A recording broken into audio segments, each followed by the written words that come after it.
sponsored by Oracle. So this is not just any kind of sponsorship. Let me tell you a little something about what Oracle does when it comes to Kenyan entrepreneurs. Well, they released $1 million this year in February that Kenyan entrepreneurs can tap into. And they get technical skills and networking opportunities, not just in Kenya, but globally. It's an amazing initiative, and COVID basically laid bare a lot of the gaps when it comes to digital transformation.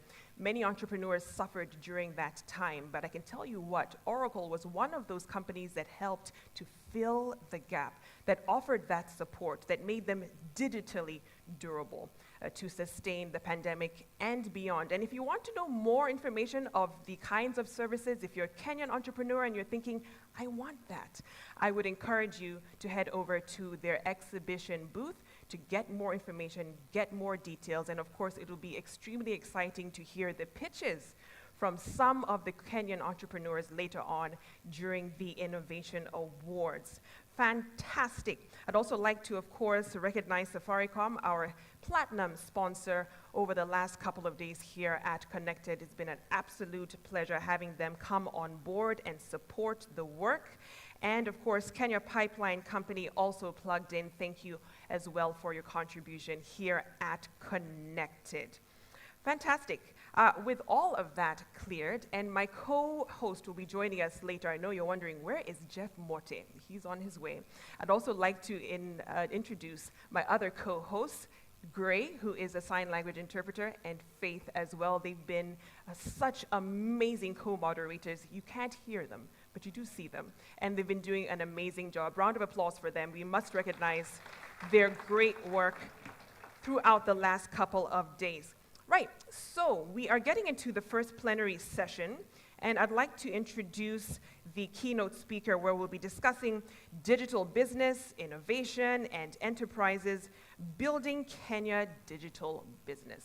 So our keynote speaker for this particular session is Dr. Ibrahim Abduba, ERP Strategy and Business Development Leader at Oracle, to set the tone and give us an expectation of what we're going to discuss. Round of applause for him as he comes up.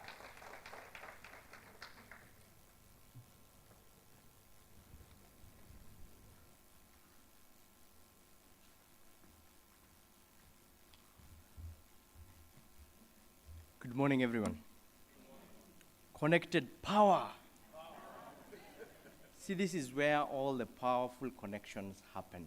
And I am a true believer in that, because for the past 3 days, I have seen lots and lots of people who have very big abilities and capabilities to deliver those things that you're actually looking for. So let me start by introducing myself. My name is Ibrahim Abduba. I work for Oracle as a strategy and business development leader for Africa. Let me also reintroduce Oracle as the cloud company, right? Oracle is a cloud provider, and we have abilities to offer you cloud applications within Kenya, right? There are various variations of that. I'll get to the details, right? There's the public cloud, and if you are a bit, I don't want to go to public or data residency or anything, we can actually bring that down to your data center and offer it to you. And it can be single tenancy just for you alone, or multi-tenancy where a group of you can come together and offer that, right?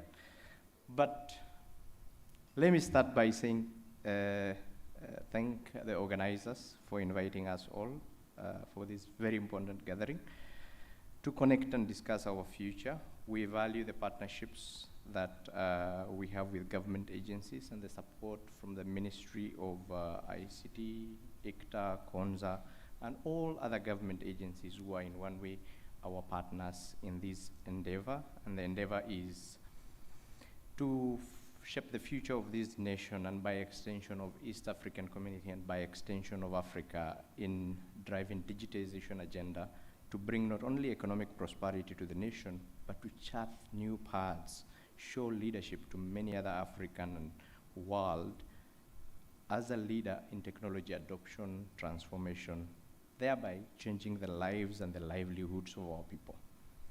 Technology is among the most important enablers in this time and age, but it is very fast-paced, right? The speed is being dictated by the changing needs of our citizens, the change in business needs or requirements, or change in customer expectations, tastes, and preferences, and some other inherent issues that must be solved to achieve the citizens' expectation and satisfaction.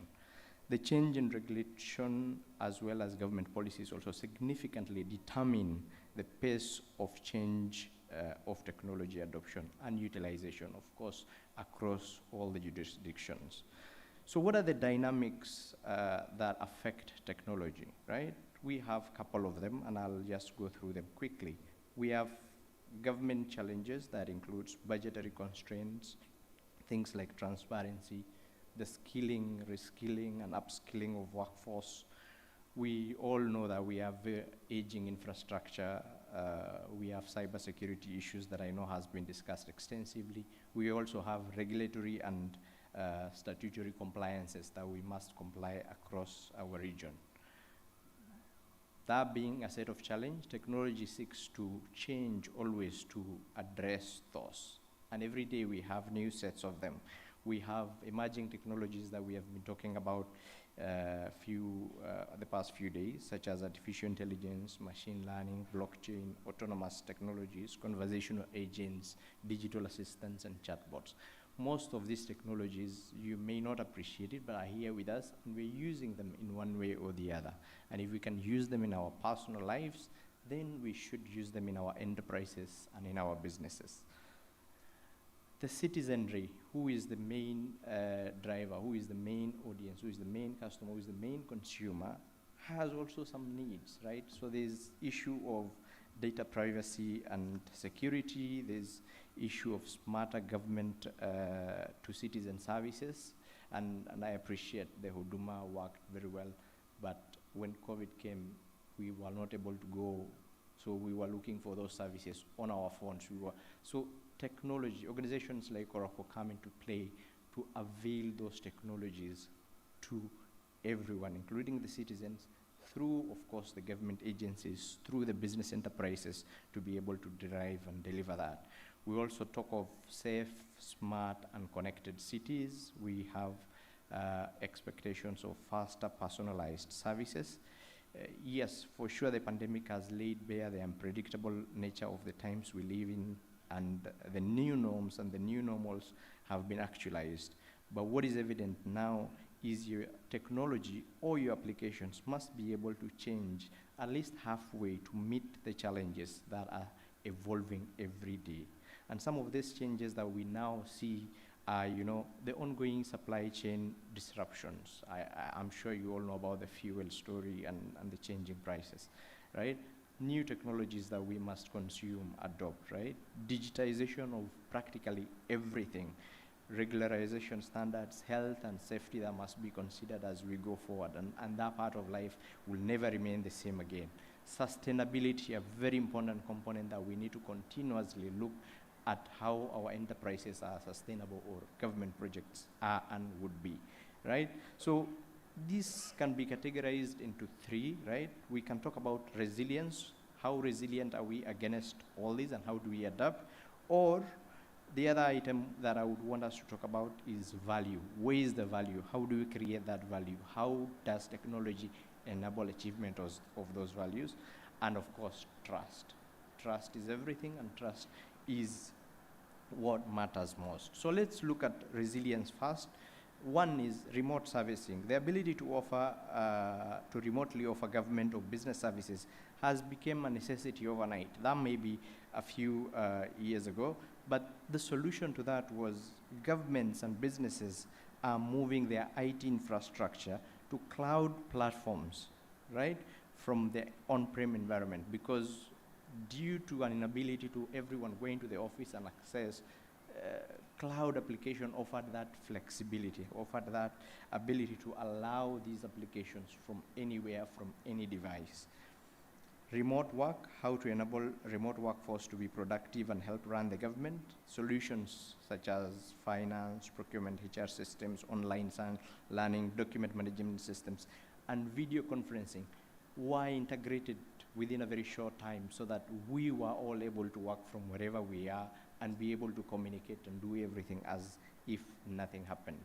On the issue of budgetary constraints, of course, constraints are now part of every government or every business reality, and efficiency becomes central to those strategies.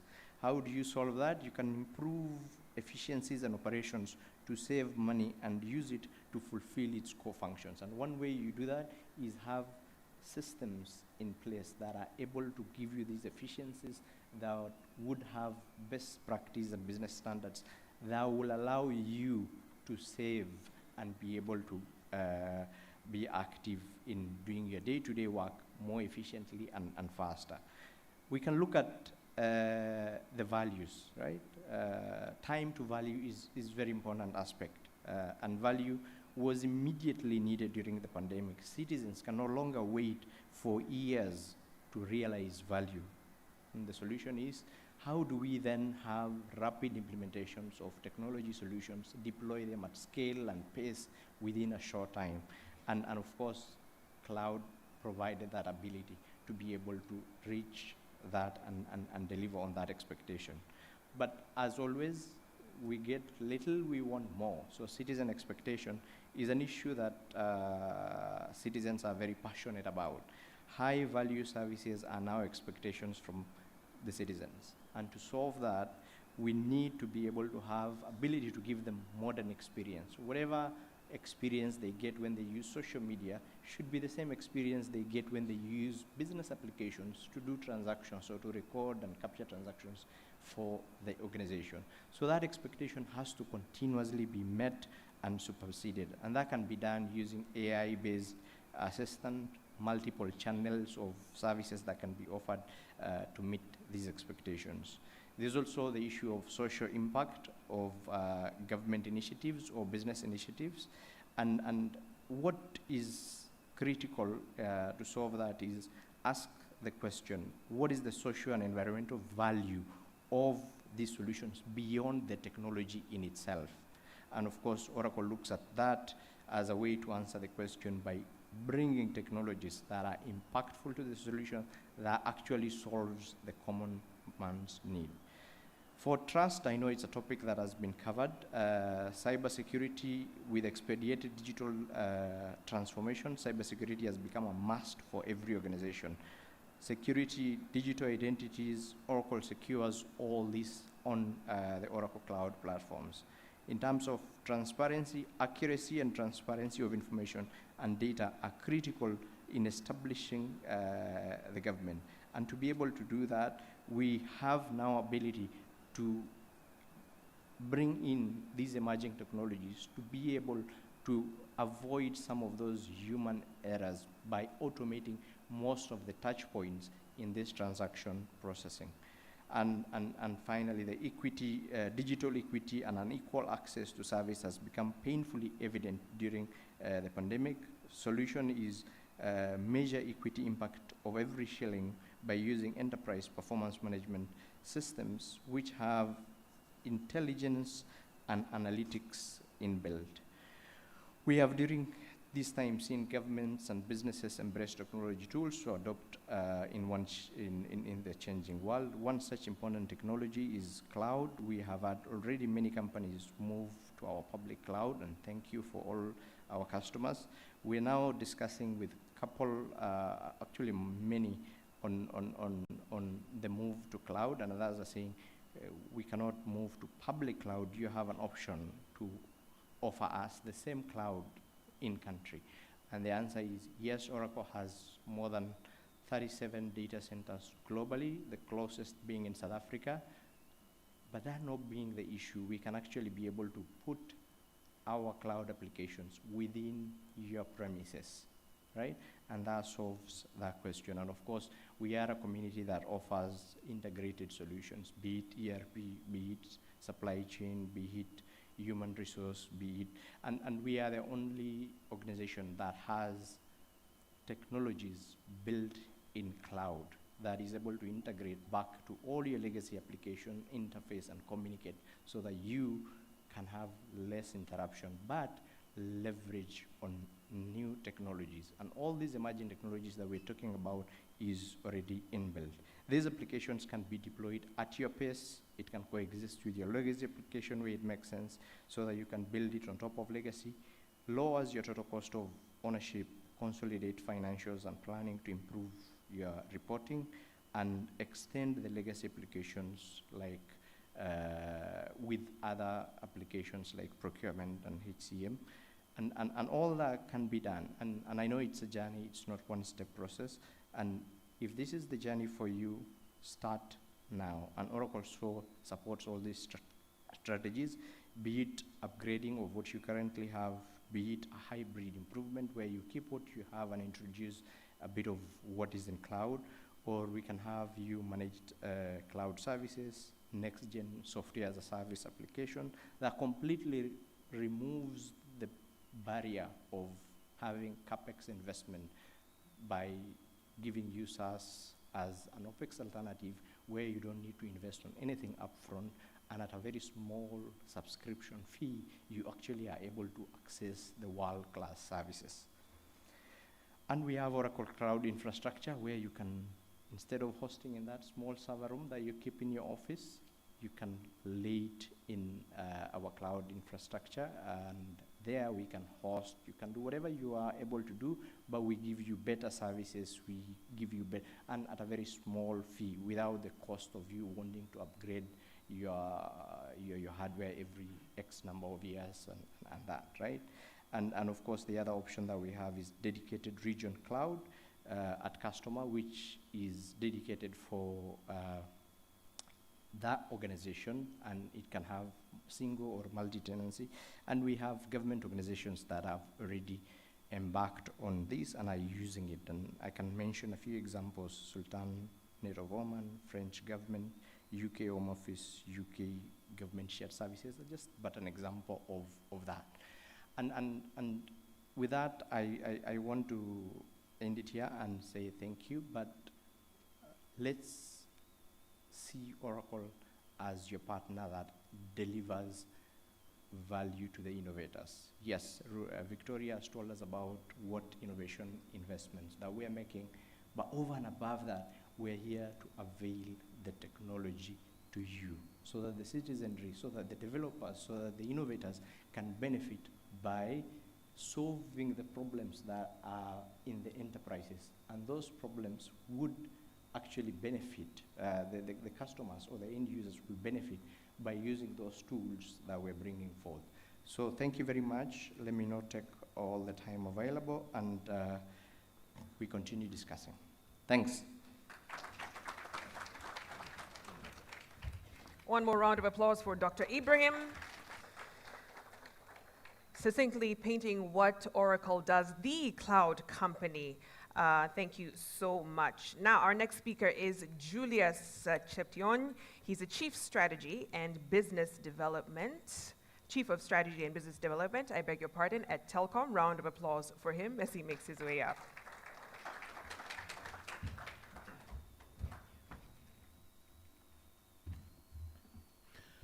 All protocols observed. Distinguished guests, ladies and gentlemen, good morning. You know, I love the stone that our PS, Minister of ICT and Youth Affairs, said when he said connected power, but connected fire. Connected fire. Because indeed, we've come, I know we think about the politics of the day, but I think what's important is when we come together to connect, we come to light the fire that shines bright for all of us as industry, as government, to come together for the benefit of Wanjiku, as we say it in this country. So when I was asked to speak about this, this subject on innovation and in the context of accelerating digital transformation, I was wondering how those that are watching us or listening to us the Wanjikus, so to speak, the ordinary people, would interpret today. Because at Telkom Kenya, we offer bundles. I think that's how you interact with us, right? So how do we translate what we do today to what Wanjiku experiences when they pick up the bundle? So my name is Julius Cheption. I'm the Chief of Strategy and Business Development. So a part of my job is to imagine, and I really think. So I want to invite you to think with me that 80 years ago, Thomas Watson, the founder of IBM, when they had discovered or built the first computer, in his thoughts, he said there was a world market of maybe 5 customers that needed and could afford the computer. And at that time, if you go to the Museum of History in Washington, the Smithsonian, that statement is etched right there, and IBM began as a tabulation company. And the reason for this, he thought, was only the big banks could afford it and needed it, okay? And if you think back when the British mathematician Ada Lovelace came up with what is regarded as the first code right on the other side, and IBM building the first computer and thinking there can only be 5 customers that would require this. Today, there are twice the number of computers in this room as there are people, because your phone is a computer, isn't it? It's all of you use your phone or your smartphones as computers. So what will 80 years look like from today? You know, that's really the invitation to think together, is when we talk about accelerating digital transformation. And I postulate that knowing what we know today, the one thing we're sure of is that everything we think about, everything we deploy ourselves to do, will build the foundation 80 years from today, and therefore, how should we do it? So the topic being that we want to really get better at executing through innovation, especially in a crowded digital space. And we all agree that Innovation Hub is the in thing today. So you have so many in Nairobi, so many at university, so many now in the, where we are, the coastal region. And the question is, how could this really benefit Wanjiku? How could we execute better? Because the space is crowded, and without which, if we weren't talking to each other, we wouldn't sort of synthesize the ideas. And I thought about the idea of nodes, and if you sort of step back and ask yourself, how do artificial neural networks work? And you teleport that or transport that and map it to the hubs or the hub concept that we have in Kenya, because those hubs are regarded as platforms for innovation, for ideas, for synthesizing ideas.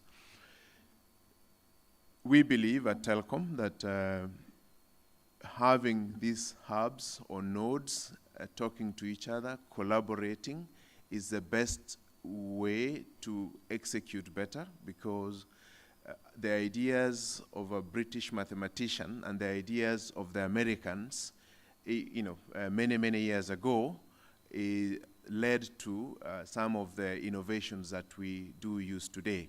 And therefore, we at Telkom offer ourselves as agents for collaboration, so that these hubs that we build today, Dr. Mwansa has been very, very passionate about innovation hubs, creating the platforms. He says he's the organizer, and the ideas come from outside. And truly so, sir, because innovations innovations or ideas do exist in the spaces we sit in, but we need to synthesize them through platforms of, deliberate platforms. So we do offer ourselves to be the, to orchestrate those collaborations so that in time to come, as Klaus Schwab in his book, The Fourth Industrial Revolution, talks about an age where everything is interconnected.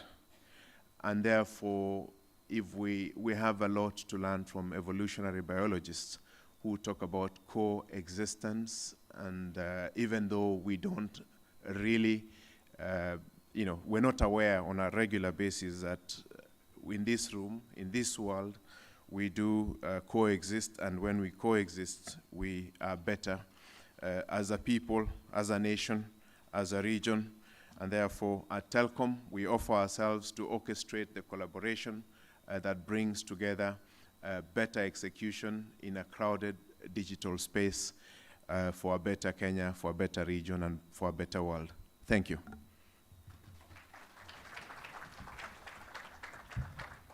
Thank you, Julius. You could have fooled me for a moment there. I felt like I was listening to a philosopher. But thank you. Our next speaker is Dr. Tony Omwansa, the Chief Executive Officer for the Kenya National Innovation Agency, and he'll be speaking on behalf of government innovation. Round of applause for Dr.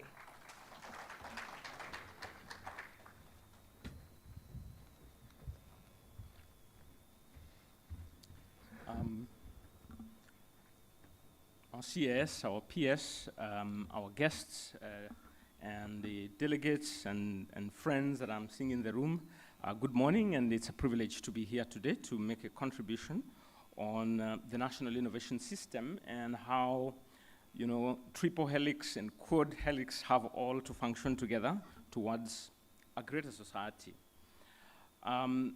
It is probably my second time to participate at Connected Kenya, and now in my new role, I have been in university for a while, and I took up this role of heading a national innovation agency a little over a year ago.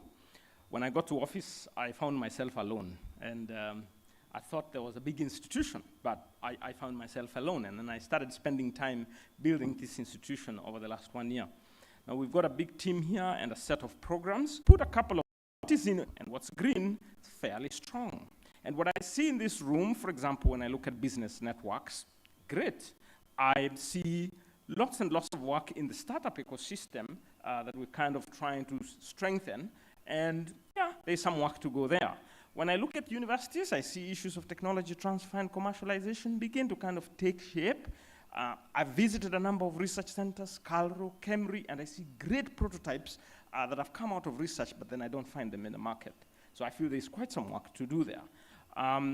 In the investor space, there's quite some work to do there. I think the local investor, and some of us here, as I look at you, are very strong. You've got a lot of disposable income, but probably it's easily going to a piece of land, but it's probably not going to a startup. And there's some work to do there. Necessary various investments that need to take shape. But what seems to stand out most is the narrative of commercialization, and second, startups. Commercialization is because issues of technology transfer, a lot of funding goes into research centers, and I'll tell you it's in billions, and universities and TVETs. But something somewhere does not happen, either at institution level or at the individual researcher level, all right? Faculty members, students, and so on and so forth. And every time you find startups in the world, some of them emerged from these institutions, but you probably don't see that connection between the institution and the startup. And I found a number of them who are very successful, but they wouldn't tell you that, oh, it's because of institution X, all right? So the commercialization narrative, call it the TTOs, call it the commercialization programs in universities, in terms of how well they are structured. There may be elements of IP policy, incubation centers, and so on and so forth. But in terms of how well they're coordinated and how they pipe into the national innovation system, there's quite some work there. And we've already started defining the interventions and executing a number of them towards a stronger narrative that sorts out the pipeline. I keep talking about the pipeline, that unless we sort out the pipeline now, then it affects how our outputs look tomorrow. On the startup track, issues to do with startup bill, innovation hubs across the country, the coordination of the same, having a national agenda being shaped through those incubation and innovation hubs, quite a lot of work there. Now, specifically, we've set out a number of interventions over the last 1 year or so as we were recruiting a team and also getting all our instruments in place. And we set up the first Kenya Innovation Week in December last year, which is a build-up from a number of innovation efforts that have been happening across the country. And we have some outcomes. We had some outcomes out of that program in December that was well attended, and it's shaping what we're going to do over the next 10 years. And we're going to sustain that Innovation Week on an annual basis in December as a way to culminate the efforts of an entire year. First of all, it's become absolutely clear that we do need a 10-year innovation master plan. We have the digital platforms, and I think Ministry of ICT has championed that. And I think it's starting to get clearer and clearer. There's a need for a sense of an innovation plan. Why? If you ask yourself, where do we want to be 10 years? What do we want to be known for? What are our unique strengths? What are opportunities we need to tap into? Then you need some sense of a roadmap. How many innovation hubs do you want to have? I'll tell you now, there are over innovation spaces, they're approaching 1,000 because they're in different forms. How well we are coordinated, that's for discussion. What do we want to be seen in terms of startups out of the period over the next 10 years? I think we have to be very deliberate and precise. And we've started engaging a number of stakeholders towards building on what we have in terms of platforms and programs to define the direction over the next 10 years. The second thing is coordination of incubation hubs and innovation hubs. You know, that last year we explored a number of issues and created momentum forward, and some of them is what I have just talked about. The theme of this year, which will be in December between the 6th and the 8th, will be From Kenya to the World and the World to Kenya. And the question here is, how are we competing globally? Because it's no longer about Kenya us looking internally, it's about how we're engaging and connecting. There are issues of skills that people talk about, we're exporting skills. Is that a plus or a minus? How is our infrastructure comparative? And what is in the world that we can pick from? And we've already engaged with 10 countries, Estonia, the UK, the US, South Africa, Rwanda, Uganda, Turkey, Finland, and all expressing interest to participate, so that when we strengthen this narrative of Kenya to the world and the world to Kenya.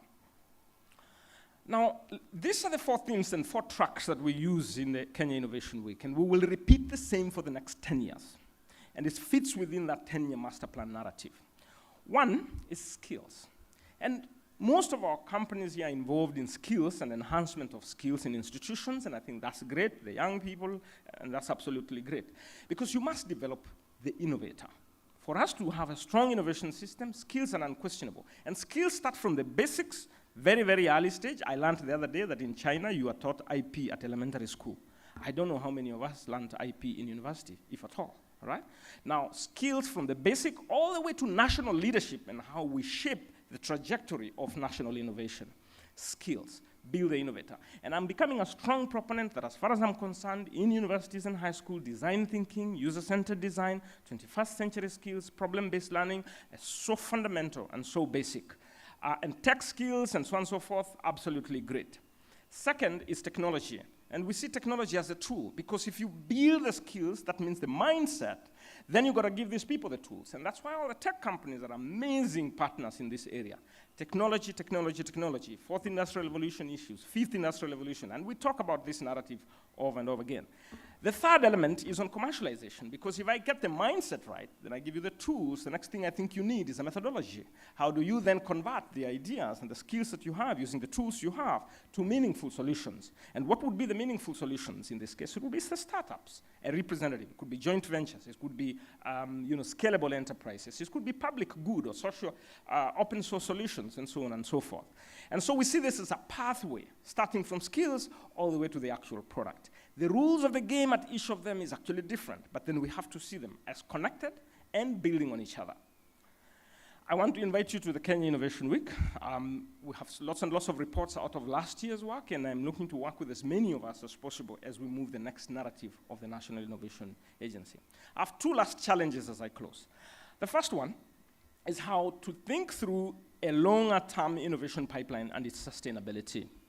Pipeline being the people, the skills, the narrative of the youth, and so forth. And I've become persuaded that we're struggling with the incubation centers and programs. We have a lot of innovation hubs, no question. But I struggle to see very well-structured incubation programs. And many people sometimes come and say, well, I'm looking for an incubation center that can be really nurtured and supported. There are not that many, and I think there's a huge opportunity.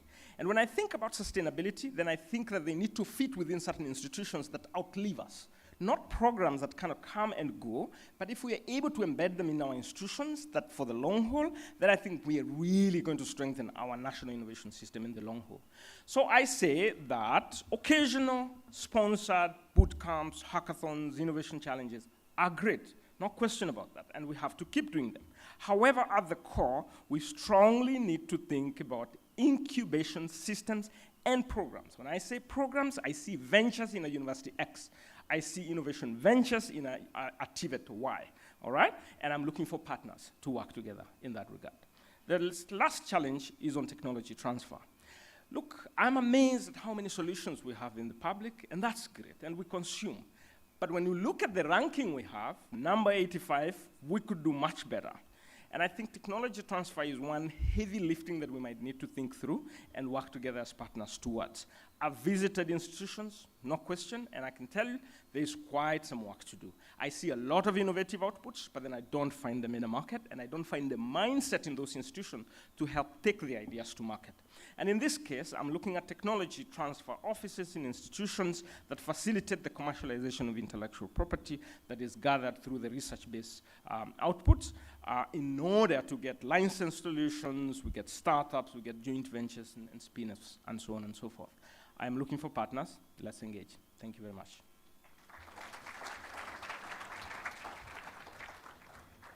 Thank you. One more round of applause for Dr. Mwanza, giving us a very detailed report on the landscape of innovation in Kenya. I think my favorite part was repurposing the periodic table that showed the innovation actors. That was very nice touch, nice touch.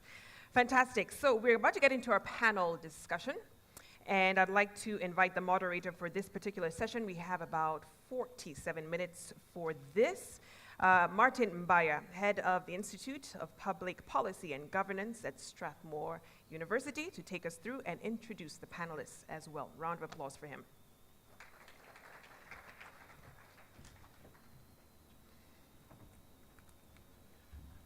Thank you very much. Thank you to the speakers from this morning.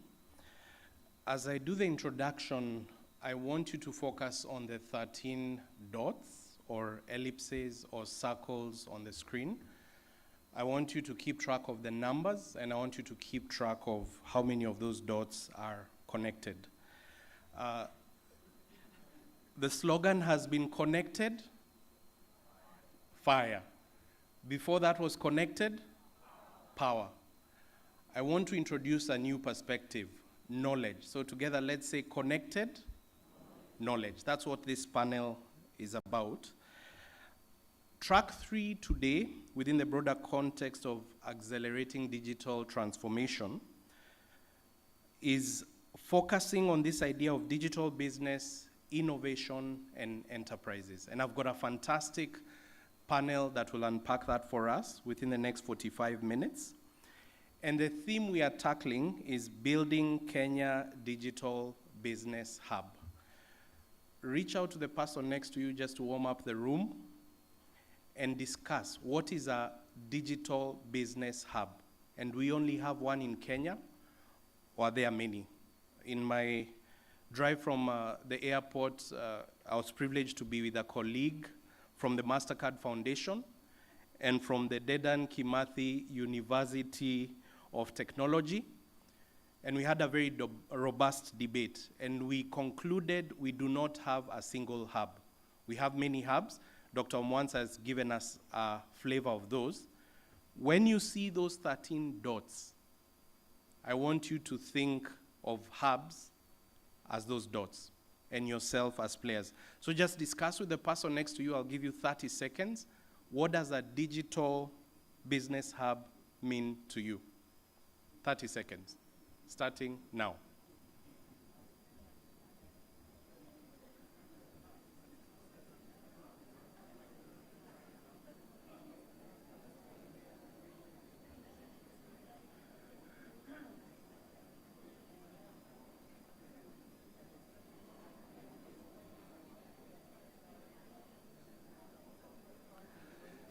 10 seconds.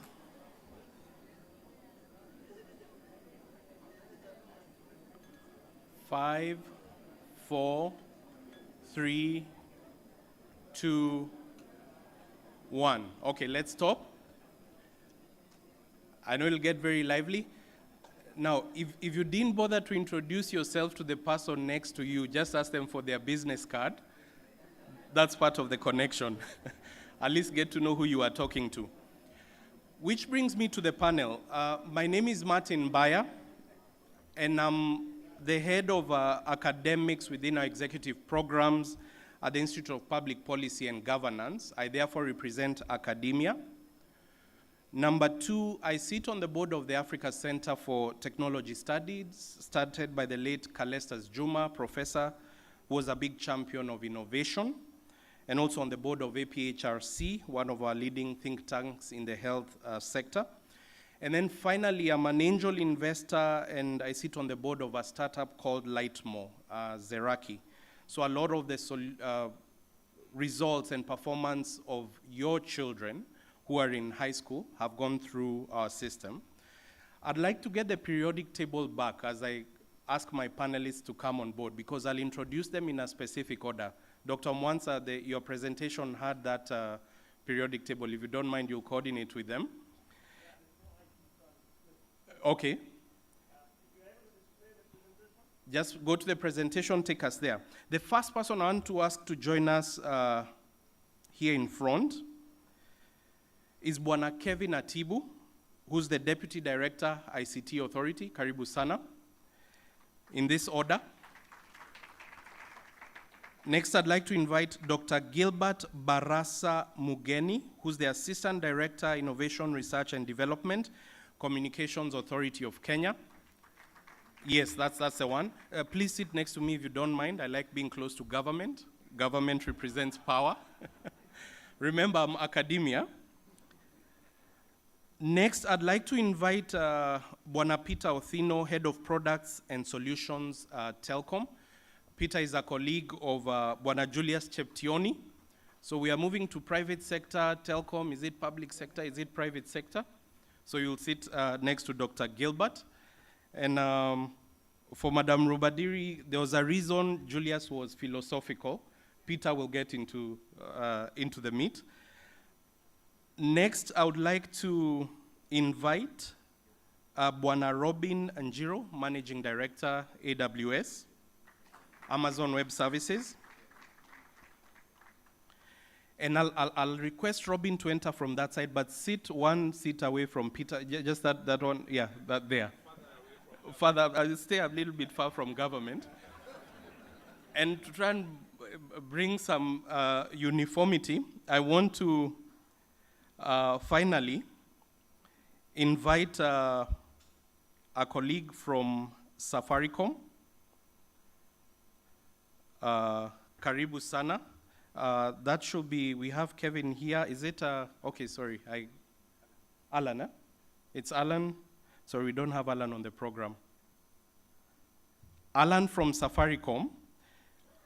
The reason you saw me confused, is Safaricom government or is it private sector? Good. So Alan can sit there. Now, this is what we call a classic panel. What is a panel? It's an all-male panel. I present to you our panel. Now, as I do that, kindly forgive me. They'll defend themselves. They are not here in the individual capacity. They are here in their institutional capacities. Is the ICT authority male or female? Is the communications authority male or female? Telcom, is it male or female? Safaricom, male, female? And Amazon Web Services, male, female? Female. So maybe we have a panel. I'll stick to organizations, okay? Now, we've got a fascinating panel for you because the 3 keynotes have discussed those 13 dots. And we want to unpack those dots. Henry Etzkowitz represents the periodic table you see here. Government, somewhere there. Industry, somewhere here. Academia, research, somewhere down there. And everybody else there. 5 seconds, ask your neighbor, where do I fit, where do you fit? Where do you fit here? Are you research, are you government, industry, academia, are you other? For the rest of the conversation in the remaining 39 minutes, I want you to assume that identity. 10 seconds.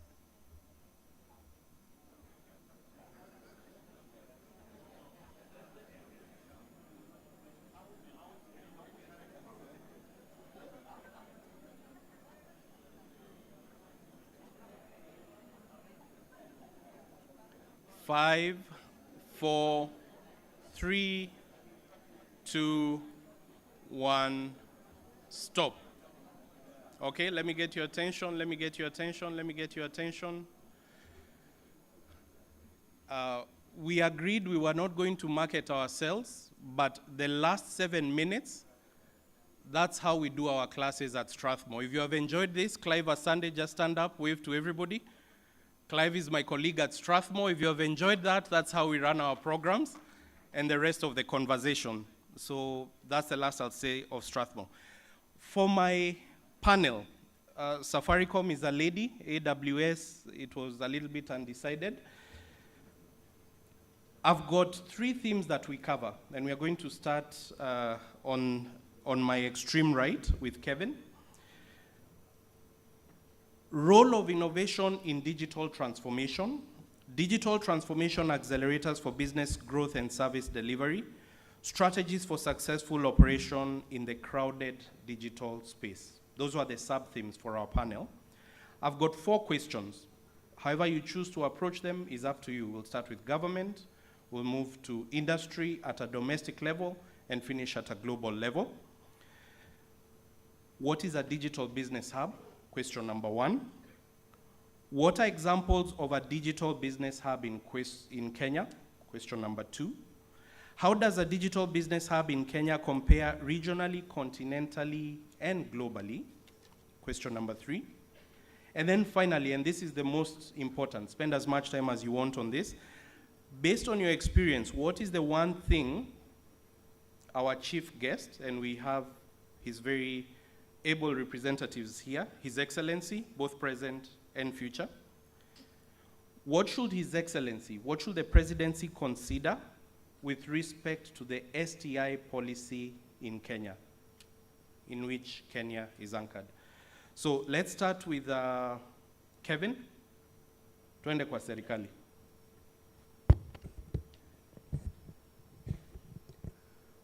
Thank you very much, Martin. Good morning, everyone. So the question on what is a business hub in my context. So for me, this could be a physical or virtual space that brings in, first of all, the innovator. Secondly, the output of the innovator, that is the digital products.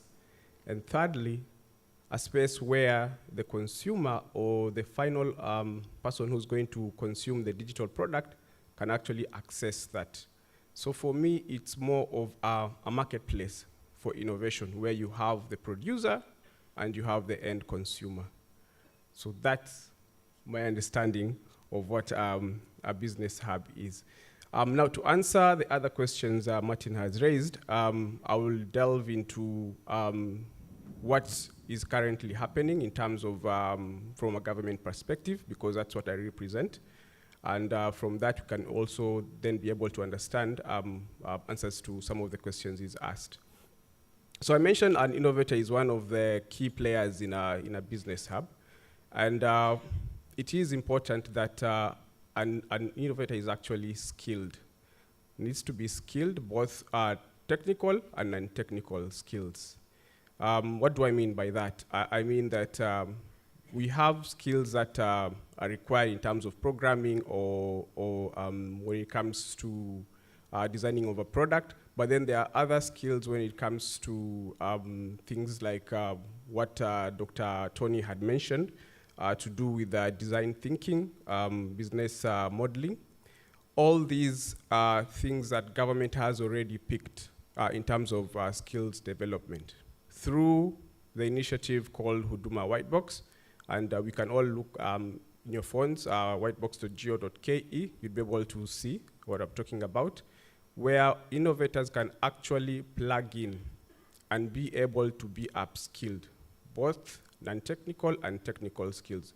They go through training on business modeling. They're able to be trained on how to pitch, because pitch is one thing that we see is lacking within the country, how to present yourself in front of potential investors, how they are able to package their products to go to market.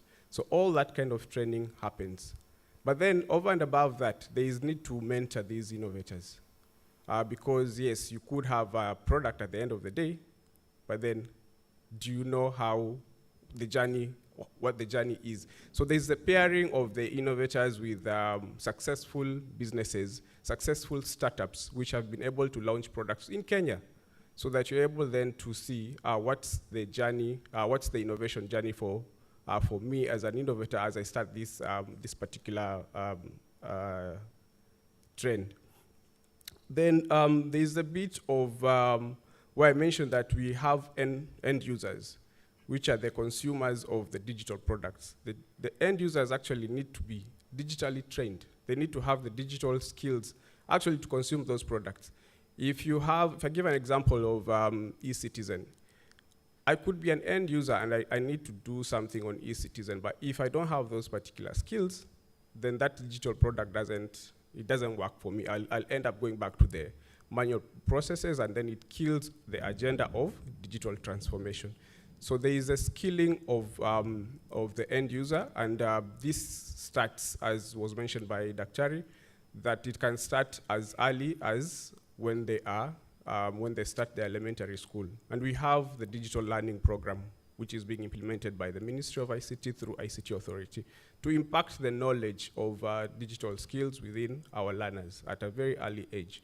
Programs are also being rolled out about building capacity or building skills of the citizen, even the elderly citizens. So to be able to identify and connect and relate to what is happening on the digital space.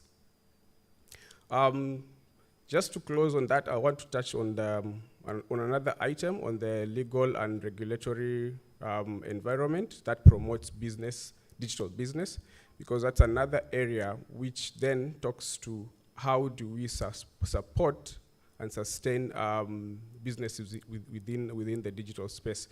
So there are various interventions that government has had with regards to this particular space. There's a bit to do with the startup bill. I think this was alluded to earlier. And the bill actually, one of the things that it promotes is establishment of incentives, tax incentives for startups. Because we are saying, yes, we do have good innovators. We're actually having good funding that is coming in. I think Dr. Mwanza mentioned something to do with $375 million in startup funding that came in last year in Kenya. But if we're able to have a framework, a legal environment where then we can attract more investors. We are talking about, can the Kenyans in this room start looking at startup funding or startup investment as an alternative way of putting the monies in, instead of having it in the immovable properties like the lands. So these legislations are then supposed to promote or be able to improve the environment so that we can have more startups being funded. There's also the national ICT policy, of course, and the digital economy blueprint, which has already provided a foundation for supporting digital transformation. I submit. Thank you, and I'll still come back to you for your request to HE, so we can take that on the tail end. Government is the same. We have two authorities here. They make policies, agencies, and then they move on. So next we have a perspective from Dr. Gilbert, Communications Authority. I'm assuming you'll repeat everything that we have heard from Kevin, or you might tell us something new. Demystify for Wanjiko. Serikali ni moja tu, it just does the same thing. If not, what's the perspective of the Communications Authority, and who are you? In Wanjiko's language, as Julius requested. Good morning, everyone. Good morning. All protocols observed. I'm Gilbert Mugeni, an Assistant Director in charge of Research, Innovation, and Development at the CA, that's Communications Authority of Kenya. I think first I'll specifically answer the questions as asked and not repeat what my colleague in government has said, but I believe that I'll have a chance to later to come and articulate exactly what CA is doing in this space.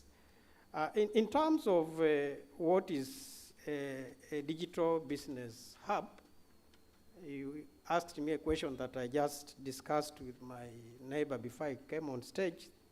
That's Fiona, and I think she gave me some leakage just before I stepped here. And we were discussing around an all-round kind of ecosystem that supports innovators and digital enterprise. We talked about availing a working space, facilities, including broadband for that matter, mentoring and coaching systems, funding entities for that matter, and what I would call commercialization channels for the innovations that are eventually developed within that space. And not repeat what Kevin has said about the other two questions, I'll straight away go to the fourth question, which was the message to pass about STI. You can tell he has been in government for a while, straight to the point. Okay? Yes, in terms of STI, I would again go straight to the point, and I would say an enabling environment. I'll speak about this a bit more later, but I think that's one thing that we need, and we heard that from Daktari when he was telling us about the Kenya Innovation Week. And of course also then we need to develop an appropriate ecosystem, national ecosystem, to support innovation and innovation hubs. For now I submit, I'll be coming back later with details. Thank you very much. Thank you. So this idea of an enabling environment, and I think it resonates with several people in the audience. Peter, we heard from Julius. He laid a philosophical, very high-level perspective, arguing that there should be competition and cooperation. I think largely was talking about those 13 nodes. We want to see more of the blue ones. So there are 6 blue ones, there are 7 different other colors. In the end, we want all of them connected. Over to you on behalf of Telco. Thank you. I think I'll pick from Julius and just continue. There are 2 things I want to quote. I don't know how many of you remember the advert from the Italian tire manufacturer called "Power without control is nothing." And if you are in cycling in any way and you see, they say if you sit in a peloton, then you move faster and you're likely to win. So I think what we are looking at from the industry is very simple. We sit in a tight space. We want to accommodate the innovation. We want to incubate them. But then we have customers who then have to get commercial value. So we spend much of our time looking at the B2B to C. And we try and look at what will the end user consume at the end of the day. So that's a very key conversation for us. So when Julius talked about the ecosystem and readiness to organize, and I'm glad that it's been discussed under the Kenya National Innovation Agency, those are the facilities and the enablement environment we're looking at. How do we incorporate these people into a structured format? You know, like you said, you got a call and you ask, what are they doing? And you are not sure. So we want to bring in value and say, how do we convert these innovative ideas into commercial products that then can then be consumed to the end user. When I look at digitalization, and we look at 3 key areas, you digitize, you optimize, then you transform. From my experience, we see a lot of people start with digitizing. Then they do a bit of optimization, but they never transform. And that's where we bring in now the value of the skill sets, the digital skills. And we ask ourselves then, if you bring a system and you bring it into a workspace, how then do you transform your work environment to adopt to the new processes? And when it's good I'm sitting to my regulator, next to the regulator, but one thing we bring and the value we bring, we are a heavily regulated environment. So anything we give you, whatever we deliver to you, rest assured that it's already been under control. So we are working mainly in, first we deliver your connectivity. And if you look at the statistics, as much as we have the ideas, we are ranking very low on infrastructure. So our key driver currently is, can we get the delivery to the end user? And for that matter, we've actually collaborating with the hubs. I think we do the constituency innovation hubs. We started by providing the connectivity. Now we are saying, okay, how do we move to the next level to load the services? Could they be part of these hubs? And when you do that, is it fairly regulated? We've worked with more university before to assemble the laptops that we're delivering to those universities. We are currently in discussion with Dedan Kimathi to see how do we make sure it remains local and we bring value so that those innovators, we start bringing the commercial conversation. And that for us is a key area that we are looking at. I think my colleague from Oracle talked of cloud. One of the things we are looking at is how do we localize that cloud? More so right now that there's this data protection law.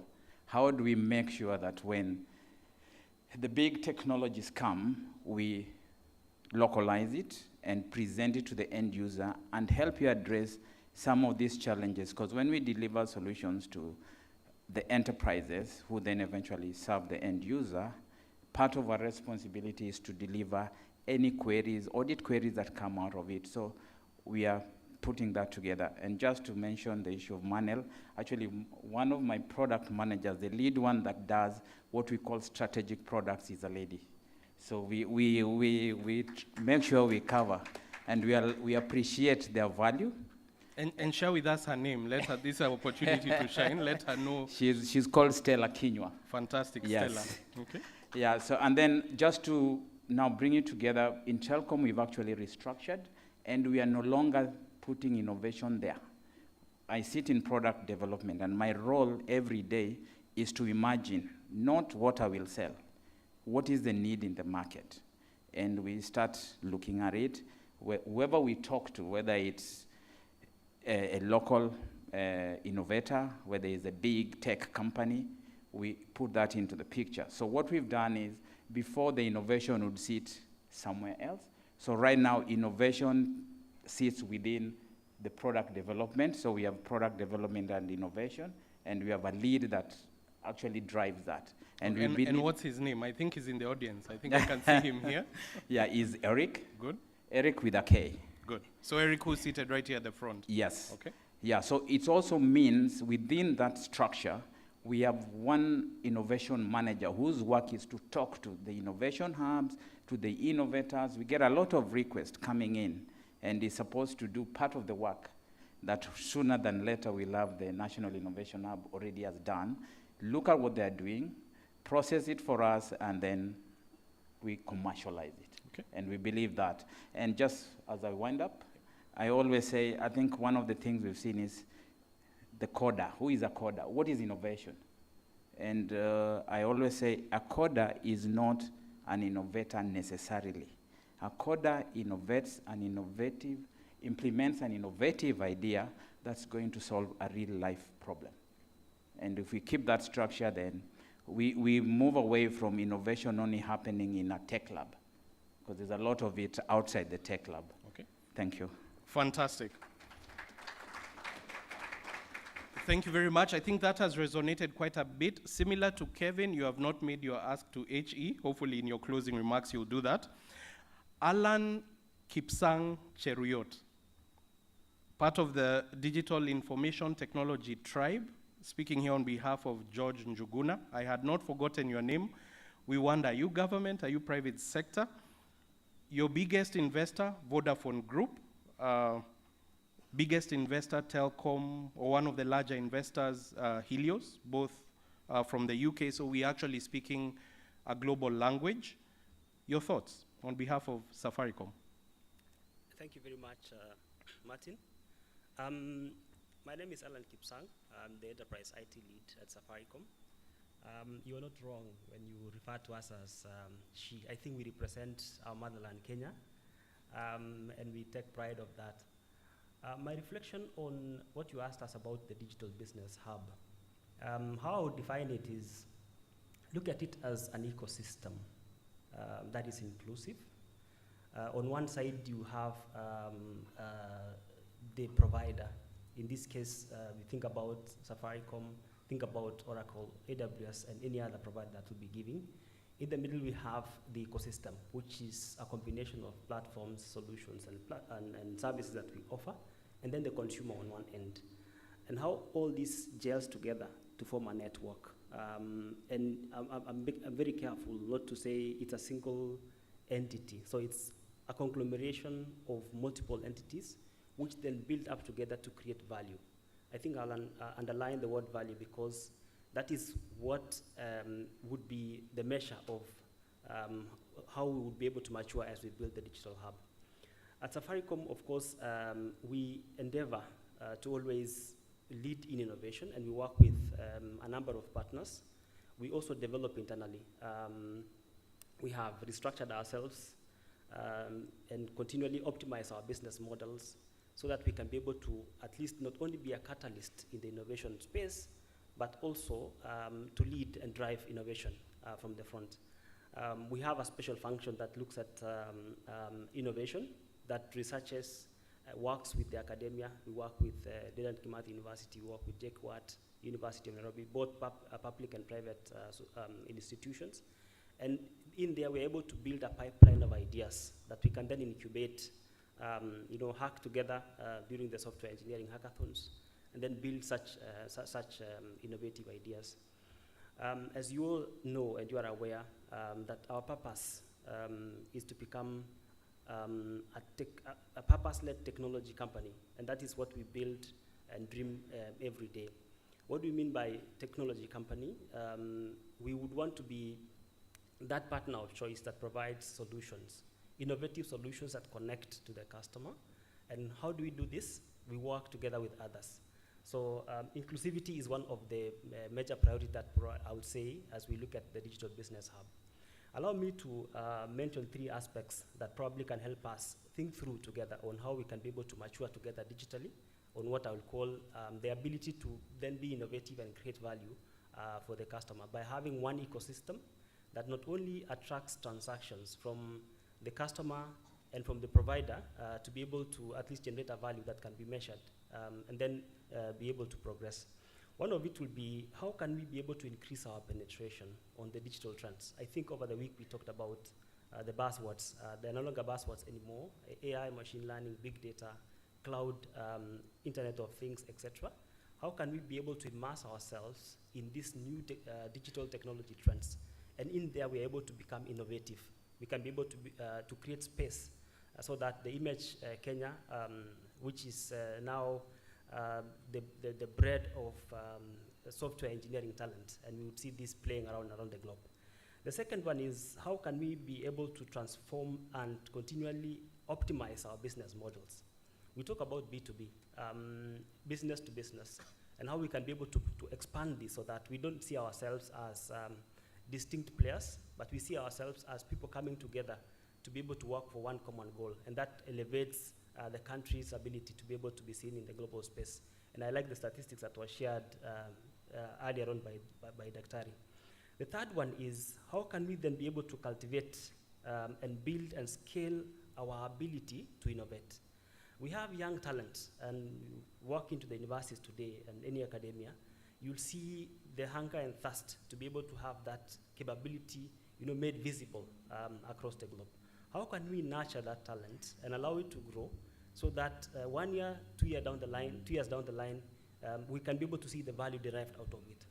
In Safaricom, we've started reaching out, and we go to public universities and private, working together and being able to at least get these talents and encourage them. I was so amazed when I saw that in country, we can actually be able to begin processing and manufacturing devices, especially around device engineering for IoT, because we have that capability to build Kenya, and then we'll be able to position this then for the outside world.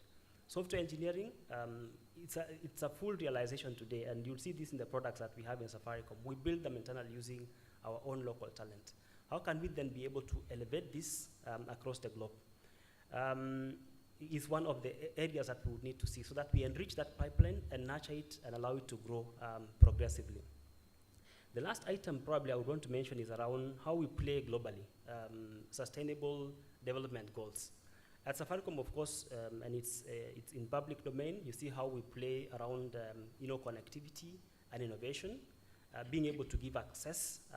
And when I say access, I mean ability to give control to the customer.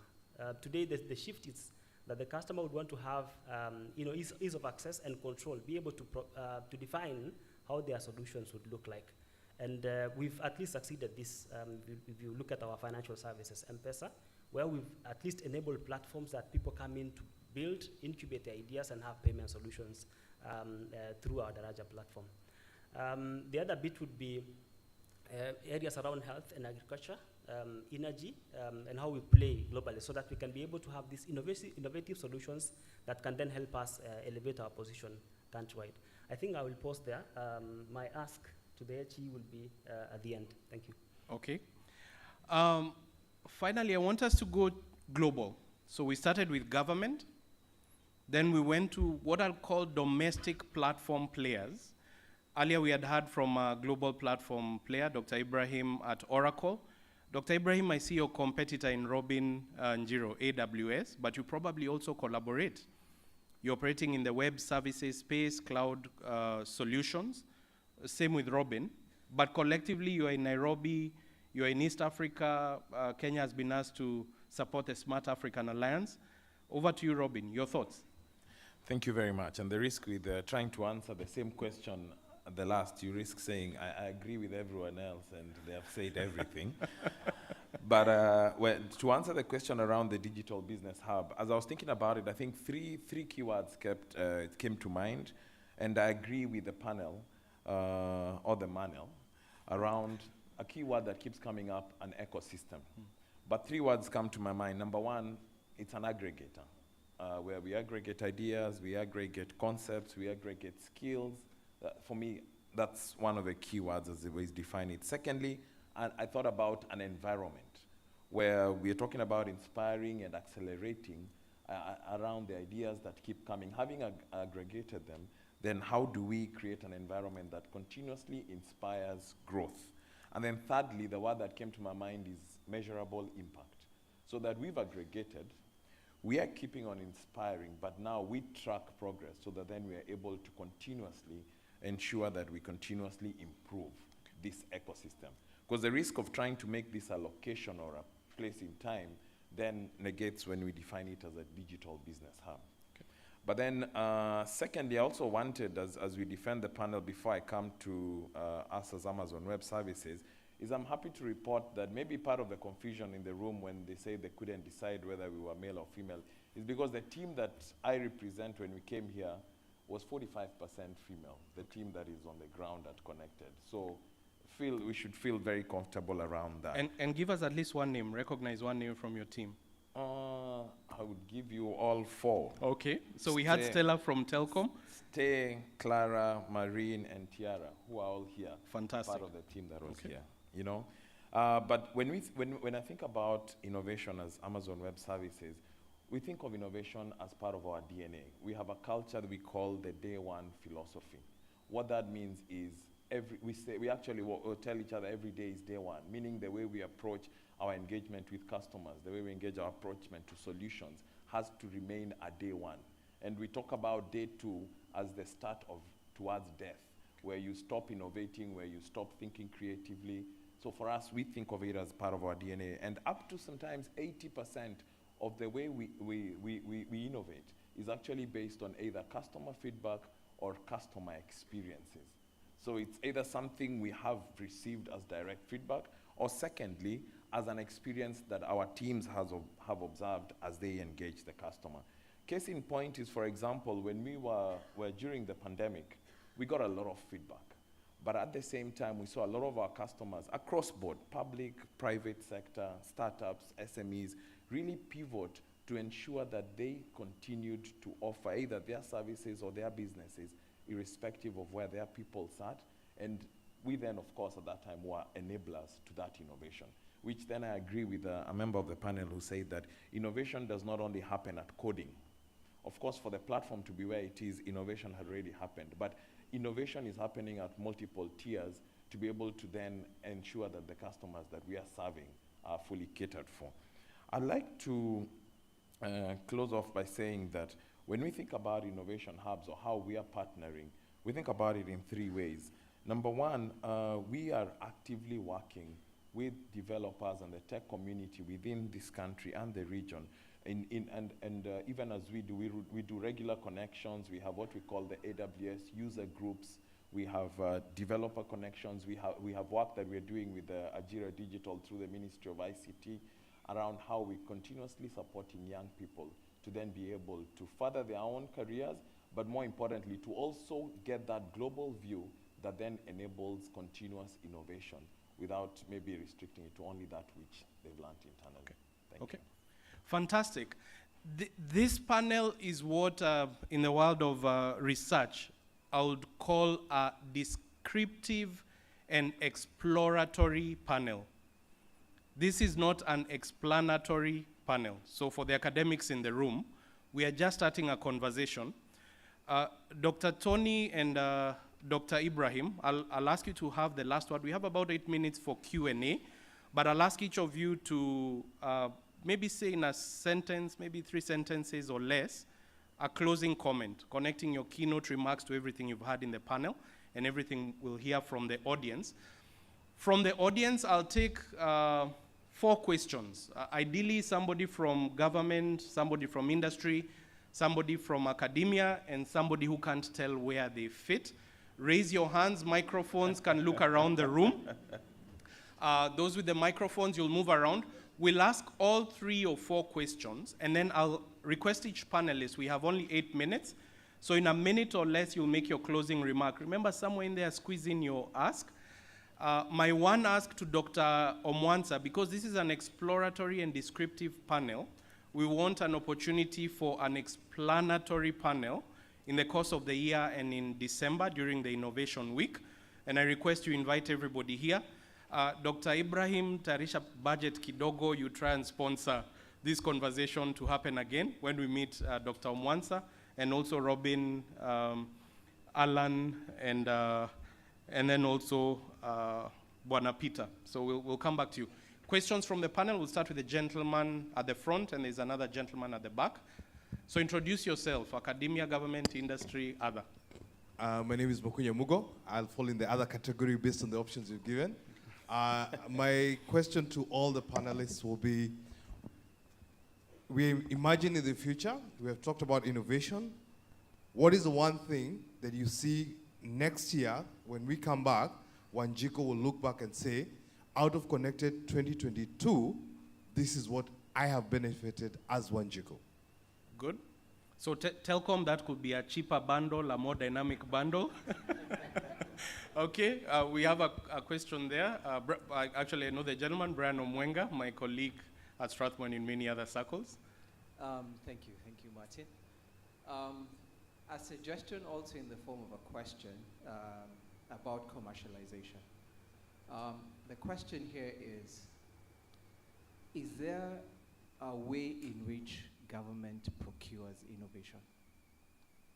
I think that is a very critical question because the government is a hyperscaling agent for anything. We had Estonia here, and every Estonian individual who was introduced by the president was a private sector person who had worked on the X road.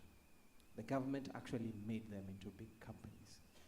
And I think this is a challenge that I will set out for Kevin and set out for Dr. Mwanser as well, to create a public procurement policy for innovation. There are many people here in government. I don't know whether they ever buy an innovation.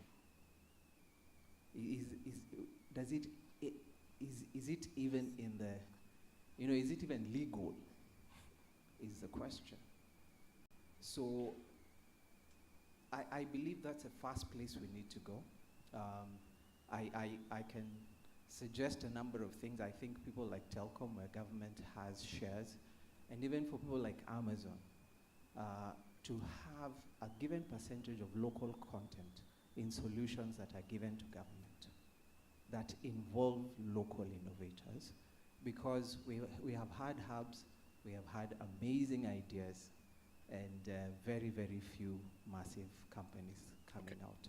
So sorry for question and suggesting, but I think that's something that maybe Kevin can speak to as well. Okay, so a question in the room about using procurement as a policy instrument to spur innovation. There's quite a number of academics who've written on that. One more question from this side of the room, from the back, at the back.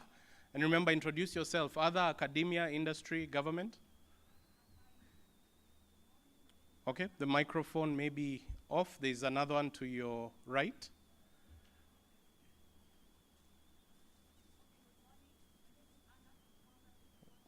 Okay, okay, Paul, the microphones are down, but just, okay, there's a third one. We'll keep innovating. And if it doesn't work, if you shout loudly, I'll use my microphone. I'll repeat. Okay, let's try that. Okay, my name is Anna from Konza Technopolis. Yes. So both government, but also on the innovators side. And I have a follow-up question to what has just been asked about why we do not see innovations really being products that we can actually come across in our day-to-day lives. Like what happens with innovation agencies or innovations that are done in separate areas like both government and private sector hubs? What do we need to do to ensure that we actually are able to know about the products and also have a chance to use the products and as a result, really grow our innovation ecosystem? Okay. So it's a challenge, but it's also a concern that we have when we're dealing with innovations and innovators. Thank you. Okay, thank you very much. My Professor Kalesas Juma would say things like diffusion, things like adoption. Does that capacity exist? So a bunch of ecosystem issues. So what I'll do, I'm stuck between my moderators of the event who have me on a tight leash. We have 2 minutes, 44 seconds. Fortunately, I've requested from Tonio Mwansa an opportunity to engage at your next event. So what I'll do, panelists, you literally have 30 seconds, and you can watch the clock. We are watching it together. If they delay, just give them a bad look. I'll help you with that. So this time we'll start with Robin, and we'll finish with Kevin. 30 seconds. Parting shot, put everything in there, everything you wanted to say. Thank you. I think I'll just speak on one of the three things.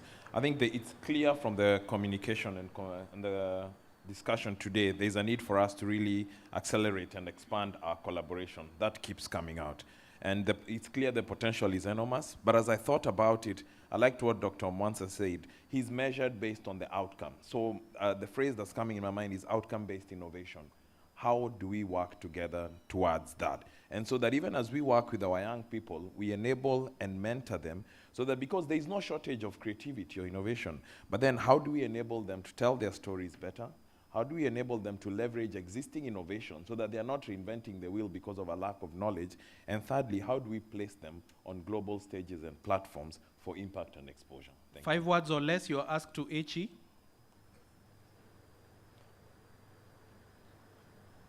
I think I already did. How do we enable and expand the way that we mentor and put our young people on the right stages? Fantastic. Alan? Yeah, I think for me, we have a lot of ideas that can then be nurtured to become big innovations tomorrow. My reflection would be, how can we then create this framework, some guiding standard within Kenya that can then elevate our innovative ideas and solutions that we build to the global standards. So the quality aspect. Yeah. Fantastic. Ask of Echi? That would be my ask. That's your ask. Yeah. And you have a fantastic expert, Sanda Ojambo, who's one of the UN leaders when you're speaking sustainability, innovation at a global level, Safaricom. We applaud you. Yeah. Peter? Okay, from my end, we'll not just give cheaper bundles, we'll give more practical, affordable resources for the innovators to work with. Two, just to address what Ada asked. I know he's from the industry, but I think what we're looking at is how do we take some of these innovative products to market? I think we already work with ICTA and CES sometimes. They refer a number of innovators to us to just help assess, is this practical? Do you have the capacity to do what you are saying? And how do we enable you to the market? They ask, we want control. So this control will help us sieve a lot of this. Just a quick one. There's a time an innovator came and he had done an app for matatu industry, transport. He talked, then I asked him, where is the conductor, the makanga?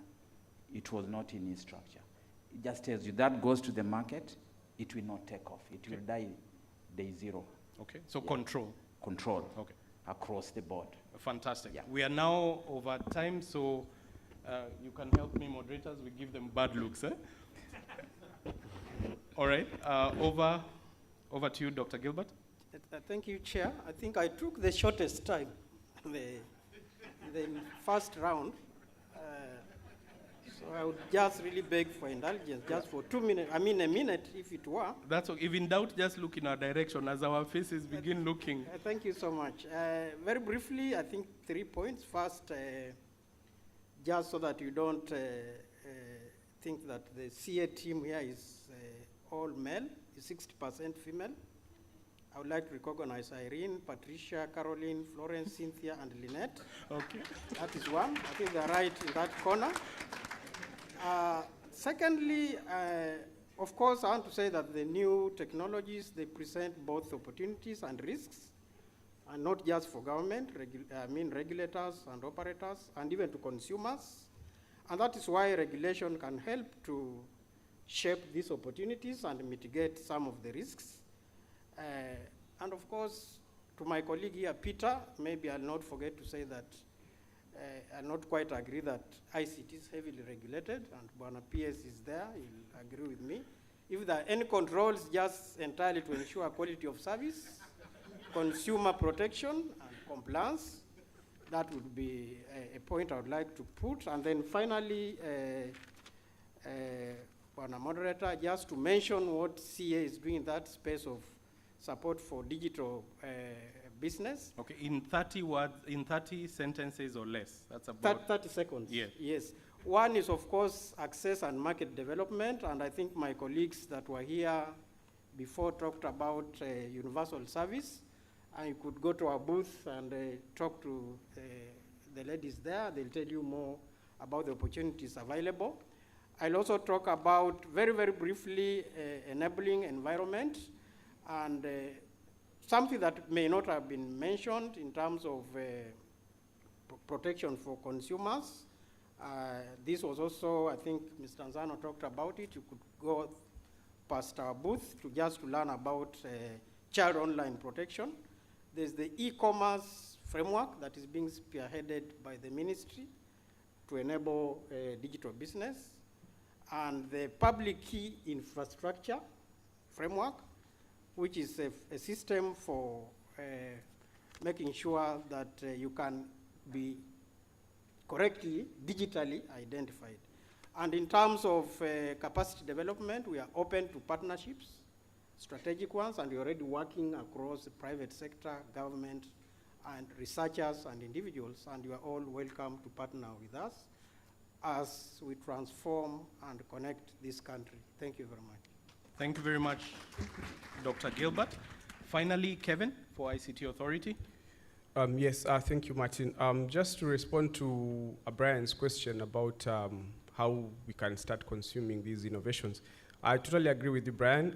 There are very many innovations that are coming out of Kenya, and I'm not specific. I mean, not just ideas, fully fledged products that are coming out. Now, government has already provided AGPO as a way of innovations or as a way of businesses being consumed within government, and I appreciate the fact that innovations are different in terms of they cannot compete in the same space as these other businesses that are coming through AGPO.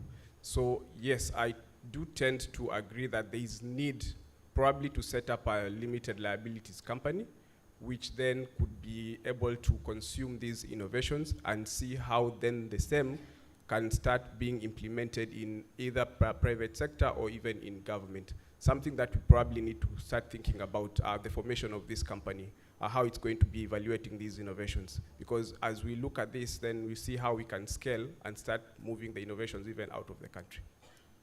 Thank you very much. If you have enjoyed the panel as much as I have, let's have a round of applause. I want to thank Jacqueline Macharia on behalf of the ICT Authority. She is in the Innovations Department, fantastic person. She helped us put together the panel and coordinate us accordingly.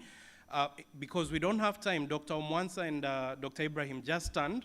If you have enjoyed the panel and we can meet again in Innovation Week, just thumbs up. Just stand up, let everybody face you, including those who are online. You have enjoyed it? Good.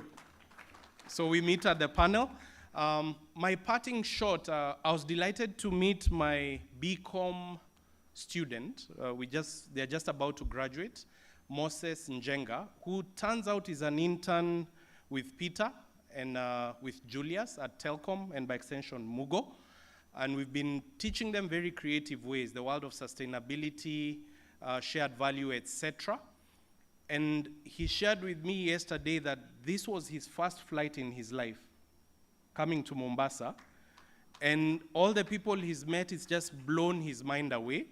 So connected, you're doing something special. It's my first time here, and I'll take the story back to my Vice Chancellor Designate, Dr. Ogutu, and Dr. Njenga, PS Jerome, you've been with us many times there, and the whole team from the ministry. Thank you very much. We hope you've enjoyed the panel, and I look forward to interacting in the rest of our settings. Thank you very much, panel.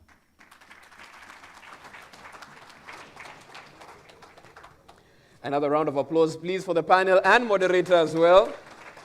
Quite an insightful discussion there. Also very cognizant of time as a moderator, and as you can see, has a very bad look to boot. He made sure all of them finish on time. Rare skill set that is. Thank you so much for that particular discussion. Asanteni sana. Indeed, indeed. And we must say thank you in the proper way, just to appreciate all of the panelists and their contributions this morning. So I'd like to call on the Chief Administrative Secretary in the Ministry of ICT, Ms. Maureen Mbaka, to join us stage left as we hand over the gifts. Round of applause for CAS. Thank you for helping us with this. And I'd like to call on Robin Jiru to first head up to receive his gift from AWS. Thank you so much for your contributions this morning.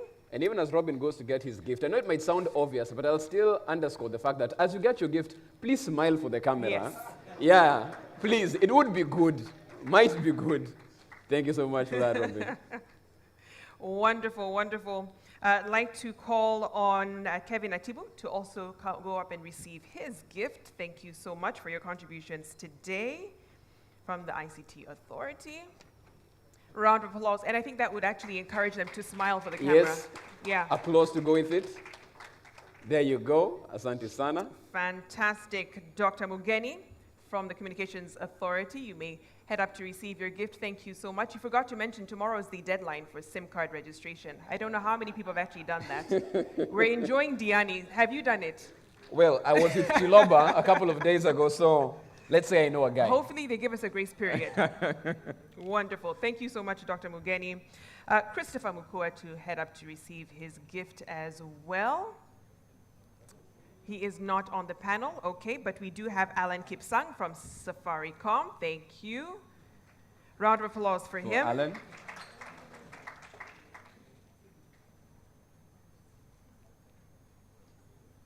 Wonderful. And Peter Othino from Telcom. Thank you. We appreciate your contributions this morning. And last but not least, I have to say, out of all of the breakout sessions and plenaries, this was our best. Absolutely. Moderator, Martin Bayer, thank you so much for that. From Strathmore University, really keeping time. We really appreciate it. And an engaging discussion as well. Absolutely. Yesterday learned the fact that what we had right here is what at Safaricom, I believe they call the quadruple helix in terms of the conversations that are going on there, not only industry, but government, academia as well. And when Mukunya also brought out the fact that you can have these conversations, but if you're not plugging in the community or public, or Wanjiko, as we call her, then you're not really having that connect taking place, because that's really the last mile of all of what we're doing right here. Connecting all of those nodes. So which category are we in? Well, there's others, and then there's one just after that. I believe that's where we are. The one just after. We'll take right it. after that. We'll take it. Okay, so I think this brings us to our break, a much-needed tea break at this particular point in time. We're going to be back here at 11:30 for another discussion on sustainable entrepreneurship for job creation. That happens right here as well. So you have half an hour for that. You can go and grab yourself a cup of coffee, cup of tea. Remember, the conversation still continues online as well. You can engage there as well. #Connected Summit 2022. Thank you.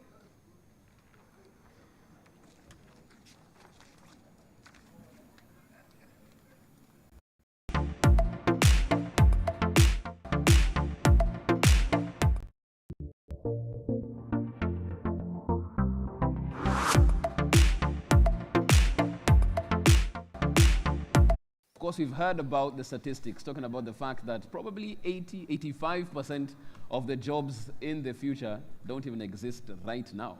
Absolutely. So the big question is, how are we preparing ourselves for this uncertain future? And that's the discussion we're having today, to get into these particular nitty-gritties and finding out how you can best prepare, or best prepare your younger ones for what's coming ahead. Those are conversations we're having here, a very able panel discussion going through that particular discussion as well.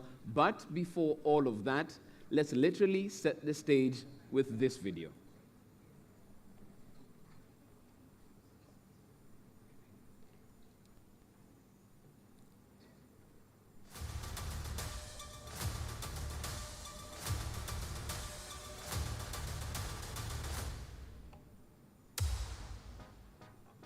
I went to college, I studied graphic design, but from there it was hard finding a job, because most employers focus on the physical appearance instead of them focusing on your abilities as a person. My hopes were so high that I would get a job. I had to work really hard and try to do some jobs on the side. I started with selling weighing skills in butcheries. I think there's a bit of time where I was taken over by depression, and it was kind of challenging for me. I think where we come from is the fact that 75% of our population is actually made up of youth. So driving them and giving them the tools that they need to take up the offerings of the digital space is where Ajira comes in. Ajira program is aimed at training our young people to be able to get access to digital work. So when we started with this Ajira 2, we started almost with just very few platforms, which have grown to 56 now. And out of those 56 platforms, we've realized about 1.2 million digital jobs and digitally enabled jobs in around 1 year. So 1.2 million are the people working. Over 7.5 million are aware.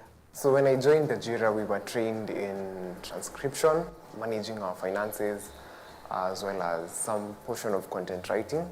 So the first time I registered in Ajira, I didn't have any skills because I saw there was data analysis, data entry, transcription. I had no idea what those things were. Our trainings are designed to be 2-day to 1-week trainings, where a young person is able to go through: how do I create an online work account? What is this online work and gig economy? How do I create a profile? How do I bid? And most importantly, how do I grow my rating to a degree where I can earn a dignified income and to support myself and those in my family.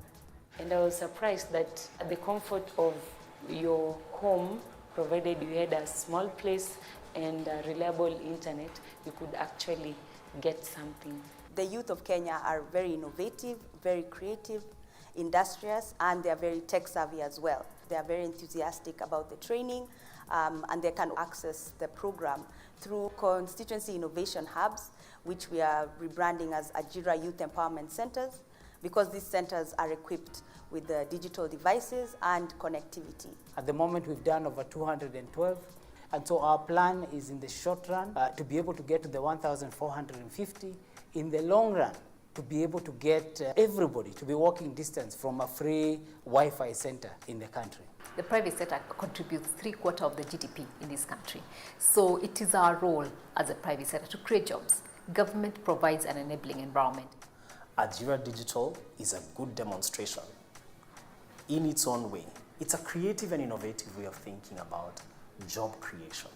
And in the commitment of Young Africa Works, we look forward to partnering with more other partners and stakeholders in realizing the vision of 30 million young people securing dignified work by the year 2030, if not exceed it. This project has changed me personally because this is my first experience being in a working environment. It has made me earn and pay some of the school fees that are pending. I can testify that I have been earning through online working. It is through this project that some of us here have also even had an interest of setting other online tasks, maybe from abroad. And so this has encouraged us to say, if we continue to support more platforms, if we continue to do a lot of more e-government, then we can create many more jobs. I think we can double the number in a year. So that's what I'm saying, from 1.2 million, if we can get each of them in a year to mentor 10 and get those other 10 working, then we are at 12 million. It's a really good opportunity. It's mind-opening. You may be crying there are no jobs, but Ajira is really enabling young men out there to find dignified jobs. I can also encourage persons with disability to try Ajira and they won't be disappointed. It gives you an insight of what you can do in an online world. I don't know, I can put it this way, that I'm a living proof of what digital space can do.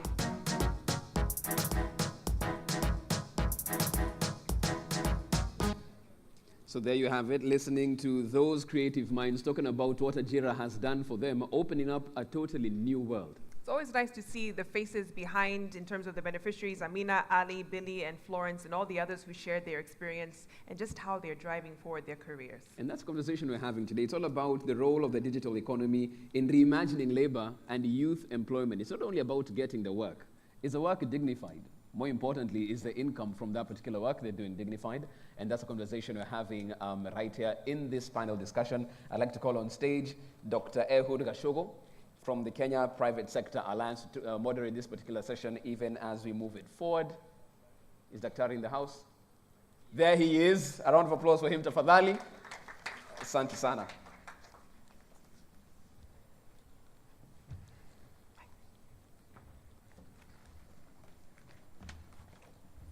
Good morning, everyone. Connected fire. You know, I can see my peers here, so I have to really make sure that the slogan remains very active throughout the session. My name is Ehud Gachogo. I work with the Kenya Private Sector Alliance, and I am supporting implementation of Ajira Digital Project, and we're very excited to be part of these conversations and this convening. The video has set the pace, and this really sets the introduction of the conversation that we're going to be having in the next couple of hours or minutes. And the questions that have been posed are real. Jobs, jobs, jobs. We have been talking about skills. We know the importance of skills.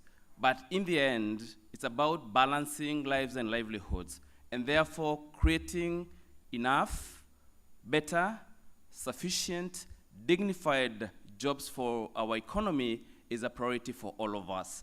And this is really why all hands have to be on the deck to be able to drive this needle forward. A few statistics have been quoted, and I would like just to reiterate a few of them. That 75% of our Kenyan population is below the age of 35 years of age. So what does that exactly mean to us sitting in this room and others who we are representing in this room? That our future as a country is very young. Where are young people in designing the solutions that dictate and future-proofs their lives as either workforce for our companies, workforce for our economy, but also consumers of various services and products that we are designing for them. By 2025, we are expecting that 5 million young Kenyans will be entering the labor market. How prepared are we as an economy to take care of these young people entering the labor market in this space and this speed that we all are not fully prepared for? There is only one solution. We have all the necessary foundational ingredients to make it work. Our expanding SME sector proves the fact that we have an opportunity to participate in global trade, and of course, starting from African Continental Free Trade Area and other opportunities we've discussed in this forum. But also more importantly is the talent that we have and the companies that are seeking that talent to be able to change and drive transformation in their companies. Digital economy provides us that right opportunity. The digital tools, the digital technology that is applicable in this time and context then helps us to accelerate the already foundations that have been set. Allow me to sort of size up this opportunity before I call in my panel. It's expected that the digital economy is going to contribute up to 1.5 trillion additional Kenya shillings by 2025. That means that's almost equivalent to 9.25% addition to the GDP. Statistics have been shown here that last year, a survey that was conducted pointed to the fact that the number of young people thriving, earning decently through digital and digitally enabled work was 1.2 million. And the average wage for these young people was $210, equivalent to Kenya shillings 21,000 every single month. This is way above our minimum wage as prescribed by our labor laws. These statistics will not feature in many of our research and many of our reporting. They go unreported. What does that mean? It means that the digital work is becoming a reality. This is a revolution that's taking place beneath the surface, and now we need all hands on deck to be able to drive this momentum and make sure that we include the 5 million who are looking upon us to get into work. And so to be able to unpack this, allow me to invite my very distinguished, experienced, and resourceful panel up front to be able to discuss this topic. I'll start with Mr. Patrick Karanja, who is the program lead at of Digital Economy Mastercard Foundation. So, Mr. Patrick, please come forward. A round of applause for Patrick as he comes forward. Let's have Mr. Ken Mwenda, the Chief Executive Officer, Mobilis Technologies. A lot of applause for Ken. Thank you. Engineer Mercy Mugure, Chief Executive Officer, Adept Technologies. A round of applause. Mr. Butembei Karaoke, Chief Executive Officer, First Tagger. Please come forward. Thank you. And last but not least, Mr. Joseph Mjomba, a young person who is a specialist in data entry and web development.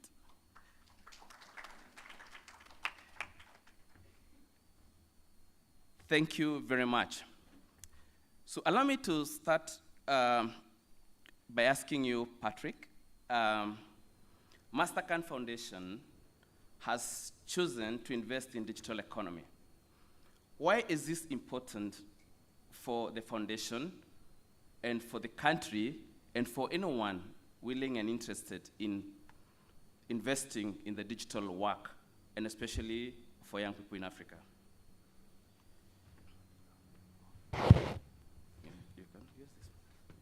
Well, thank you, Ehud. Daktari. And I think I'll start with an appreciation note.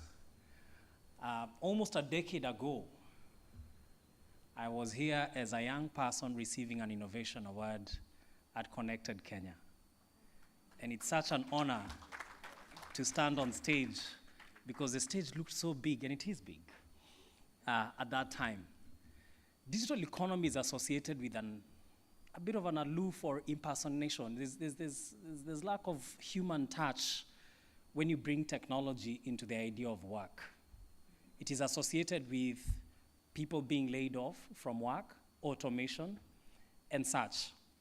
And so again, it is an honor for me to speak about digital economy in opportunities for young people in the country. And let me get into the MasterCard Foundation Young Africa Work Strategy, which you asked about. Young Africa Work Strategy was born out of a journey by the MasterCard Foundation to try and understand what would we focus on in the next 10 or so years. What was so core and important in the continent that if you don't address, there's no progress, or there'll be very minimal progress in our work. The MasterCard Foundation is a philanthropy founded in 2006, incorporated in 2009. It's one of the largest philanthropies in the world. And we learned that in Africa, by the year 2030, we'll have one of the largest populations for young people, about 300 young people in the continent. But the opportunities available to these young people don't match the growth that we are seeing. And that's a big problem. That's a really big problem, but it's also an opportunity, the demographic dividend.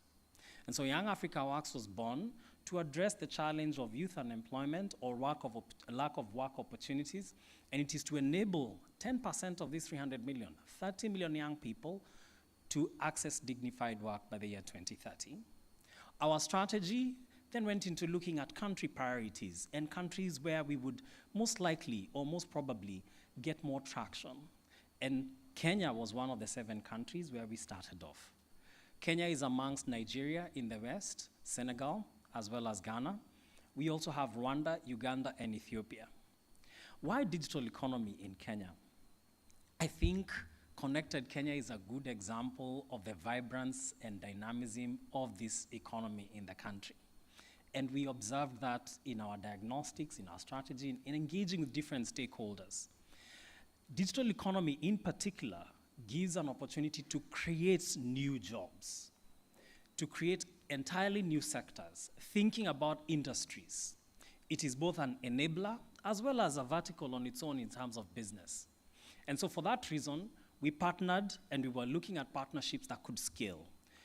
And I think we're very pleased to have found, as an example, one of the partnerships being with the Ministry of ICT and Youth Affairs in the promotion of or the expansion of Ajira Digital being operational around the country. And in this respect, our partnership looked at 4 key components and a 5th one which I'll talk about. The first one was to address the challenge of skills. And I think we'll get to hear how we are engaging young people and providing skills to understand the gig economy for digital and digitally enabled work. And the second one was to think about the infrastructure. How are young people getting access and reducing barriers to access, both in terms of internet and cost of internet, as well as just proximity and devices. The third component was to think about the private sector. But let me speak about the public sector. The public sector. We have seen tremendous progress in the country through digital transformation of government services or delivery of government services. And we believe and have seen that it is possible to create work opportunities for our young people through the process of digital transformation. The last one was private sector engagement. Of course, jobs are created mainly and mostly through the private sector in an economy like this one. And in private sector, we thought of different ways that we can support and work with to learn as well as to test and scale ideas around digital enterprises, as well as engagement with existing actors and stakeholders to see opportunities for work for young people. And the last one was, in which ways do we most effectively and efficiently engage, mobilize, and then get young people to be trained, and that was to develop a portal, ajiradigital.go.ke. I think that captures, in summary, the partnership and the conviction that there's a lot of potential in the country, given where we are. Thanks.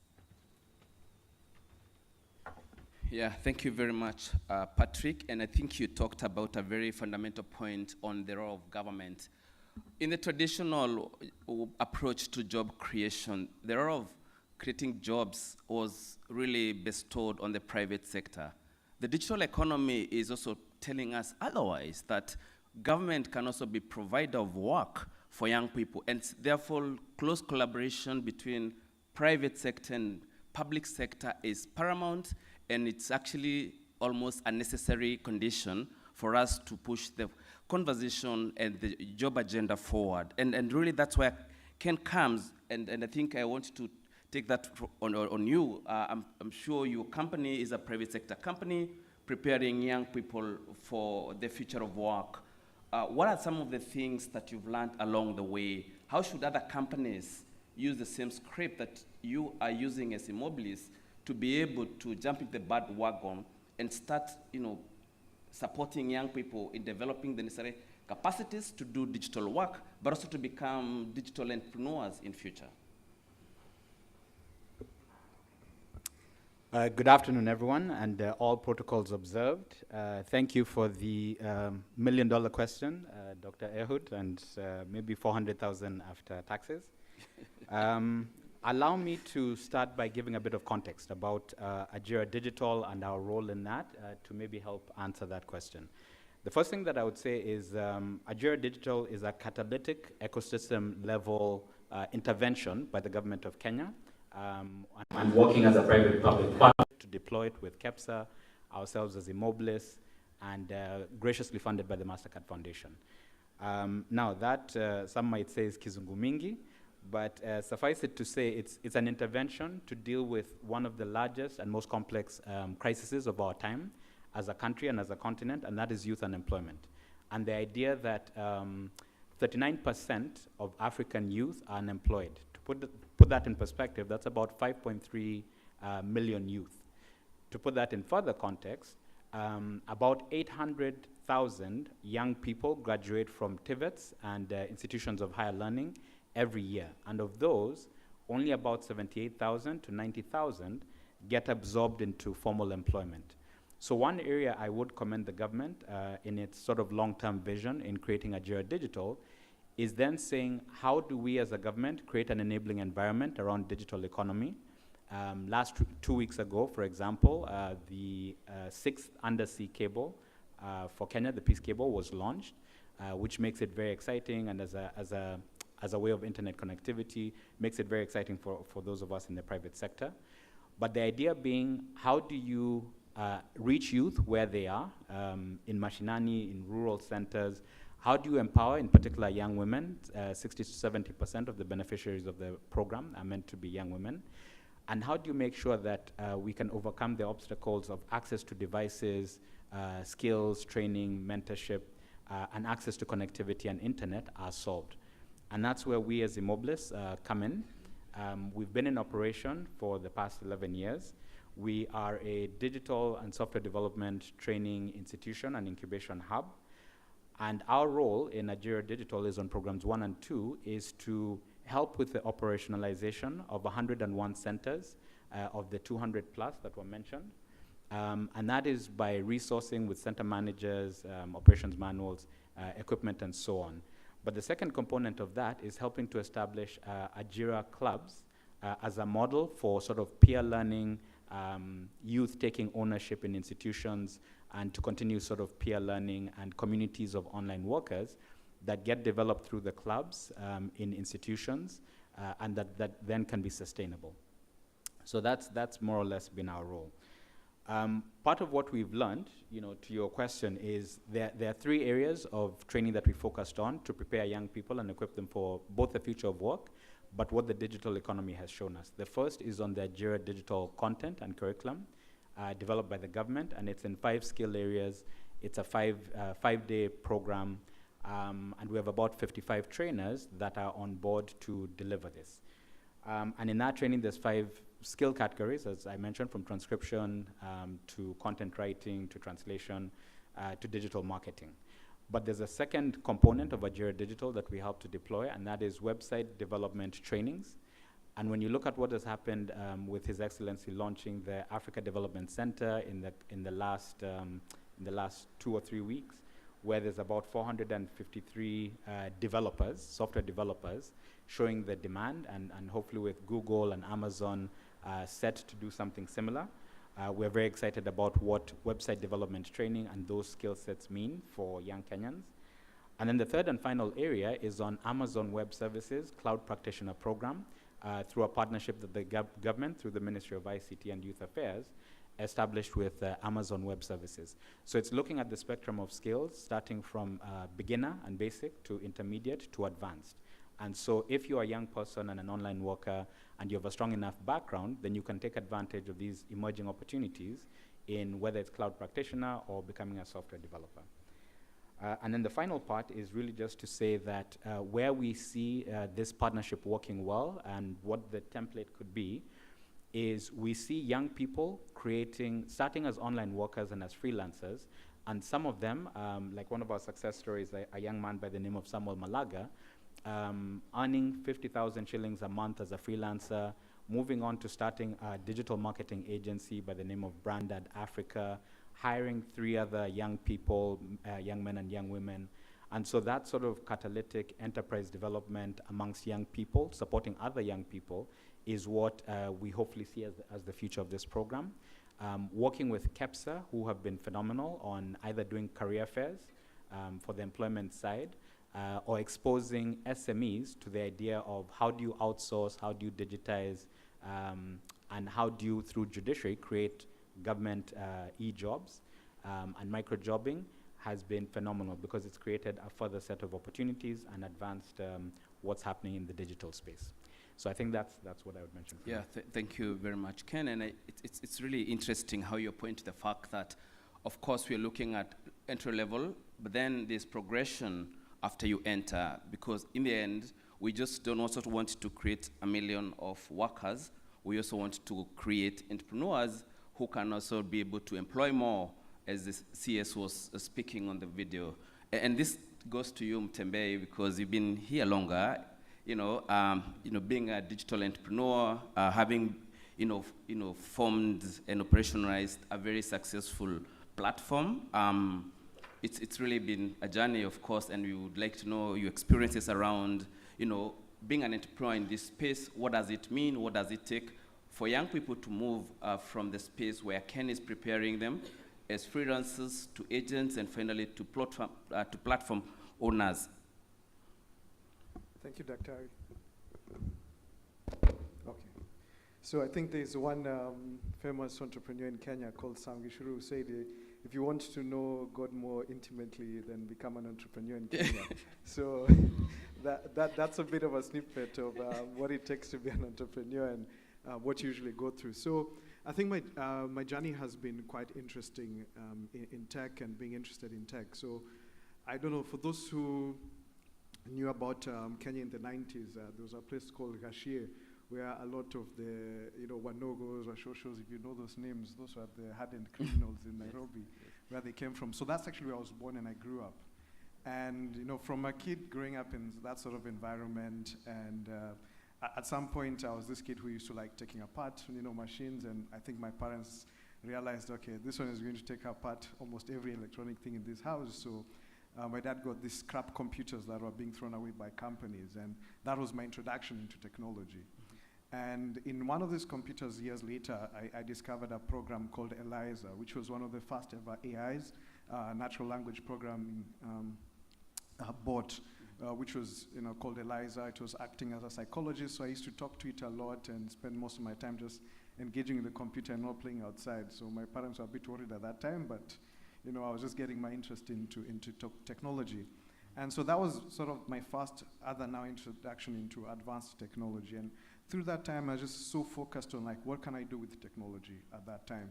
But then later on, I started getting involved with human rights, and had roommates in a conference who had been child soldiers in Sierra Leone. And so I just started realizing the world is more than technology. There's also a lot of complicated things going on. So I started thinking, how can you connect technology to try to make the world better for these other peers of mine who have had a completely different experience? So then, the ideas started coming through university of, how do you build a startup? How do you do, entrepreneurship? I went through a program called Junior Achievement, again, which was connected to the youth development movement at that time. So then, right after campus, decided to, think about entrepreneurship some more. Got an opportunity to travel to India around the time where some of their unicorns were coming up. Companies such as Flipkart, and I was just seeing all these amazing young Indians coming up with companies which today are multi-billion-dollar, valuation companies. So now being, back home, back in Kenya, getting into the whole iHub movement from, what Professor Ndemo, the great work he did by, getting Kenya to connect to the submarine cables. That's really started, bringing around, my interest in, hanging out with, the crowd at iHub, other innovators, people coming up with startups. And so decided to jump into the startup ecosystem, and little did I know that I'd be getting to know God more intimately through the process. And we started a startup. Right now, I'm part of a startup called Fastager. Our whole vision is democratizing artificial intelligence. For that experience I had in engaging with the AI for the first time when I was around 11 years old to now, it's been, they say, Steve Jobs said, you can't, you can only know what's happening when you connect the dots backwards, not forward. And so through all that meandering path is coming up with this startup called Fastager, thinking about how can you use advanced technology to create solutions for Africa, because one of the things we saw was that if you're going to get into AI, what you need is the same way a baby, you keep on giving them a picture of an apple, and then multiple times they'll understand that that's an apple. It's the same way machine learning works for teaching AI to do all the things that it does, from self-driving cars to other things. And so I went for a conference in Japan once, and these professors from MIT and everybody, and nobody mentioned Africa even once. They were all talking about how AI is going to transform Japan, is going to transform the US and change jobs. And I stood up and asked, okay, so what about Africa? We're going to have 2 billion people by 2050. 1 billion of that is going to be young people. And they didn't have an answer for that. But within that, you saw the opportunity of where if you're going to train AI, you can have young people doing that training. And then you can build the training data sets for Africa. And so that's one of the focuses that Fastager is working on. How do you create those training data sets, which are very specific? One of the small projects we've been doing is, one of the big challenges for computer vision is using for skin disease detection. You can use an app for doing that.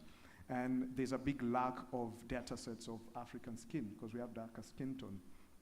And so through engagement in about 2020, we started engaging with Ajira and KEPSA, and we were actually pretty much going to go down as a startup if we hadn't engaged because of COVID. And the digital workers that we were able to engage from Ajira, who are already trained in doing the data labeling, helped us a lot. We were able to fulfill our contracts to different clients because of working with the young people. We've worked with about 100 of these amazing young people so far. Some of them, within a month, were able to earn up to about $250. That's about 25,000, 30,000 Kenya shillings during the pandemic, which added to their income. And that's been really great for us. And it's been a great experience so far working with Ajira. And the entrepreneurship experience is up and down, but I can only say that it's worthwhile at the end, but the process is you also get to know the good Lord a bit more. Yeah, thank you, Mtembe, for that. I think we all need to be closer to this good Lord. And I think one of the points that you brought very conspicuously is the role of platforms in supporting the growth of digital work in the country. And I think this is one of the strategic investment areas for Ajira, because we see in the end that platforms have a very critical role to play if they are well supported through various, assistance and, finance, technology, route market, and the rest. But you see, those are the platforms, they're the new normal. But Mercy, you've been in this sector for quite a while, and interesting to say that I think you've seen the whole motion of business process outsourcing work, right from when work was originally more about, offshoring to currently where we are trying to ring fence work nationally so that we can increase the size of the young people working in the digital economy space. What's your reflection on what should businesses do more to allow companies like yourself, which are locally registered, locally operating, and serving local market, to do more, to do better, and even scale? Okay, thank you. Good afternoon, all. So as Adept, we started work in 2007. And in 2007, the Kenyan market didn't really understand what outsourcing was. At that time, we were undertaking transcription, and I would describe to people what they do, and they were so confused. So why are some Americans recording some things and sending the audios to you guys to type out? Because what happens in Kenya, you actually employ a PA, a secretary, and office assistant, who is in the meeting room to actually take notes. So it was a very strange, phenomenal thing. Through the years, that has changed. So there's been a bit more of local companies outsourcing. So we find contact center is picking up, cloud services, we are able to offer services there, transcription and data entry. Now the platforms have been very important, and I think they're a very important place to put work. So a platform works like a job supermarket. But you find, so the people with work post there, and the people looking for work go into the supermarket to search for jobs. But you find, like in any other supermarket, people tend to buy what they can recognize. So you'll go onto this platform and you'll see image and data labeling, and most Kenyan youth will be wondering, what on earth is that? Because it doesn't really describe, we don't teach in our local universities or wherever something called image and data labeling. So there's a whole ecosystem that's actually comes and needed to support these platforms. And that's one of the places that Ken comes in. So he's offering that kind of training. So the platforms are good, and I think they still need to be worked on. For more people to also put up work in the platforms, the enablers are also needed. So you find as Adept, up until 2020, only 10% of our work was actually local. So 90% of our work has continued to be international. Number two is that we've also purposed to offer first jobs. So generally, we don't employ people who have had jobs before. So we are very intentional on that part. In 2020, we joined this project enabled by Ministry of ICT and KEPSA. And what they were able to do is unlock outsourcing work locally. So as Adept, we are participating in transcribing audios from the judiciary. So as the judiciary continues to digitize, they are recording open court sessions. So we receive those audios, type them out, and return. And you find we're able to return work even with a 24-hour turnaround. So there is opportunity to keep growing this sector. We appreciate that there's intentionality even by government to really promote this, because for us to be able to show our experience and what Kenyans can do, we need to be offering those services in-house. So we are looking for other opportunities, and not just entry-level work. As Ken is saying, as he continues to train people on more knowledge-based services, we as Adept also want to continue offering more knowledge-based services. So we intend to continue working with local companies, but also participating with those same skills through the international platforms. Yeah, I think, Massive, the point around you working with Ajira and being able to pivot your company during a pandemic is a story of many more, because in the end, what we're seeing is that local work can be done by local companies with less restrictions and a more adaptable labor which understands the context. And Kenyans, we are very good at doing that. And so I think that's a very good perspective in terms of how we can together come and support growth of local outsourcing space and work. And Jomba here is an excellent example of how young people really are transforming their lives through working online. And so, Jomba, the question for you is, how did your journey start? Why did you even think of becoming a digital worker in the first place? Thank you very much, and good afternoon. My name is Joseph Mjomba. I'm a data entry and a management expert. I took the Ajira online program last year in May because I recently completed my university studies, and the job market was a bit tough. So at a point in time, I came through a poster for the free courses, and I immediately registered and took the data management course, because the aspects they were training on were a bit broad, and I think there were less competition compared to the other courses. So I took the online class and took the 5-week mentorship. I was assigned a one-on-one mentorship, mentor. So they guide us on how to package ourselves to compete with the other freelancers, because in the international market, there are more freelancers from Asia, so the competition is very, very high. So you need to be taught how to package your and sell yourself to the employers. That's a very critical aspect, because there are a lot of people who are qualified but don't know how to show potential employers and explain themselves very, very, very well. So, and immediately during my mentorship, I was lucky because in the 5th week, I managed to land my first job on Appen. It's a data collection site dealing more with also AI. So, and that was it opened the door, because now you get connections to other sites like Remote Tasks and Upwork.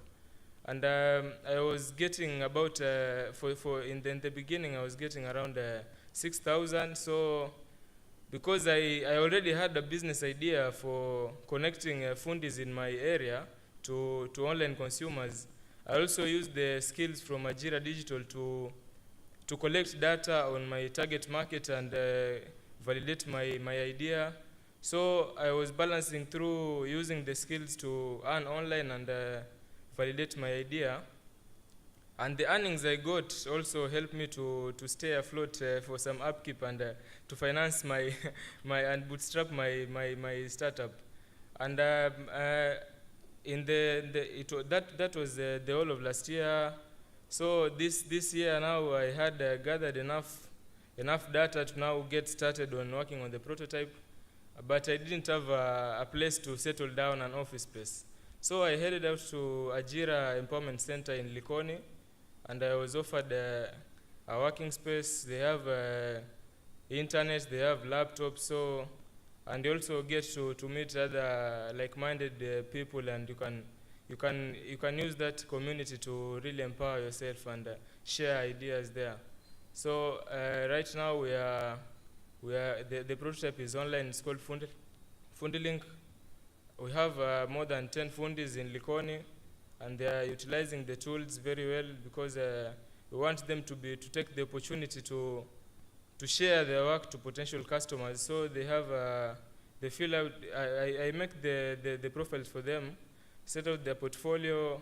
So when a potential customer goes to their profile, they can see if they are well equipped and they fit their needs. So there's a link, they can contact the fundis immediately and set out more meetings.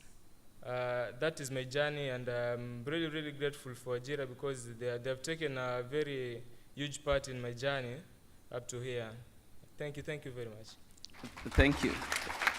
Thank you, Mjomba, and you represent another 1,109,000 point something young people who are also working and thriving online like Mjomba.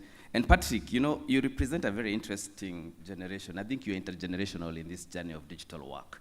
You represent the past, you are here in the present, and shaping the future. What a nice spot to be in. So the question for you is, all what we're discussing here sustainable?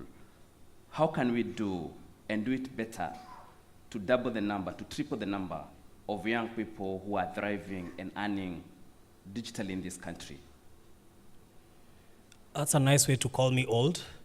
Thank you, Daktari. We took some time to understand the barriers and the challenges young people at the MasterCard Foundation that the young people face in accessing or being able to get dignified work. And there were interesting barriers when it came to digital economy, most of which, or some of which, have been addressed in the conversations, different conversations that have been held here. The first barrier was what the panel has said. Kenya has a high literacy rate. We have a lot of young people, and we are making good progress in getting young people to go through education. And that's impressive as a country. But we don't have the skills to compete globally for work opportunities. And that means that we have not solved the problem of unemployment or lack of work. And so the first barrier we have to address is rethinking, reimagining how young people acquire skills, both in institutionalized processes, but creatively through non-institutionalized processes, especially ongoing learning, lifelong learning. And I think that's a very good example. The case of Ajira is a work readiness training. It's not training for you to get a certificate because you went and got a certificate, in architecture. It presumes that you already have the technical skills, but then it works, or you work with two aspects or two approaches in the curriculum. Classroom level, but most importantly, what he talked about, mentorship and peer mentorship, and working with communities of young people who are already successful. So we have to rethink skills. That's the first thing for us to have sustainable model. We have talent as a country. That talent is an asset in economic development. You mentioned about services exports. I see that as a great opportunity for this country through the talent that we have. The second barrier that we had from young people was that despite our celebration of the digital economy and the progression that we've seen in the last so many years, 10 to be precise, or 13, when we got our fiber optic, is a good number. But this infrastructure is still not accessible in an affordable way to young people. They can't afford to buy a smartphone. They can't afford the bundles that they're using, or they may not be able to use the device and the bundles for the kind of work that he was talking about. That's what we heard from young people. And so bridging the gap of finding innovative ways to reduce or eliminate barriers for access to infrastructure and devices, which I think I've had in some of the conversations here, is something that we have to invest in. And then finally, this is a journey that is a national level priority. I think up to now, we've seen a lot of pilots, attempts, ideas, and the conversations are still far from the problem. We must make a determination and be intentional to create work opportunities for our young people. It is not just enterprise development, it is not just training young people, but we must be intentional and prioritize creating work opportunities. Or else, we end up with a situation where we had a great opportunity and we didn't take advantage of that opportunity. And I don't really want to imagine the alternative. It is not a scenario that I want to play in my mind. It is an existential problem. And that means that we must make a commitment as public sector and private sector to not only create enabling environment, but to get our hands dirty, roll up, and look for practical solutions that create sustainable digital work opportunities for young people. Thank you. Thank you, Patrick. Too many pilots, and we are not able to scale. I think that's really important. And with that, I now want to open the floor for anyone in the plenary who would like to ask questions to this very able panel or make comments. So I'll take a few, and then we will channel them to the panelists. I can see one hand there. Yes, kindly stand up, and someone can pass the mic.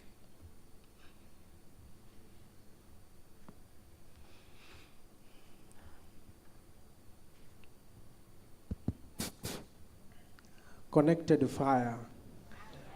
Thank you very much. My name is Kevin Okech from Kenya Animal Genetic Resources Center, based in Nairobi. Well, I believe that online work cannot be the only solution to solve the employment gaps that we have in this country.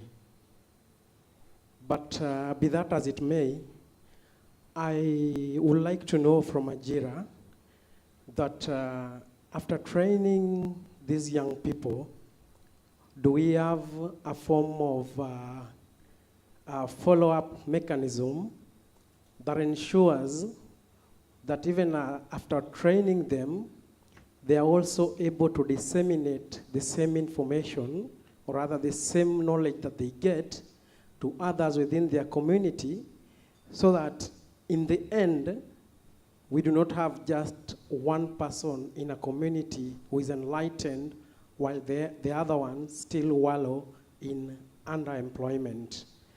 And the reason I'm bringing this is because even the hubs that we are talking about, which we have in the communities, in most cases, some of them remain idle due to the unwillingness to actually get the will from the community, which is always caused by lack of awareness within the community. What is Ajira doing to ensure that even as we train the young people, we are able, because each and every year we produce a number of people who are in the communities, we are able to actually continue to minimize the rising number of young people who are untrained. Thank you very much. Yeah, thank you for that question. Any other question? Before it, yes.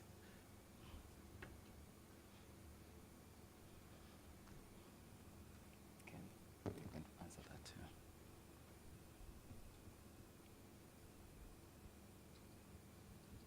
Thank you very much. My name is Clive from Strathmore University. I like what Patrick has mentioned about the skill gap in terms of our population. So my question is, what are you doing about, or not you, Ajira, I think that's the mandate of Ajira, but you brought it up, our education system. We generate a lot of graduates who are not work ready compared to the opportunities available. So from your learnings, is this something that you can incorporate in the formal education so that we carry everybody with us? I don't know whether that makes sense. Thank you. It does, thank you. Yes?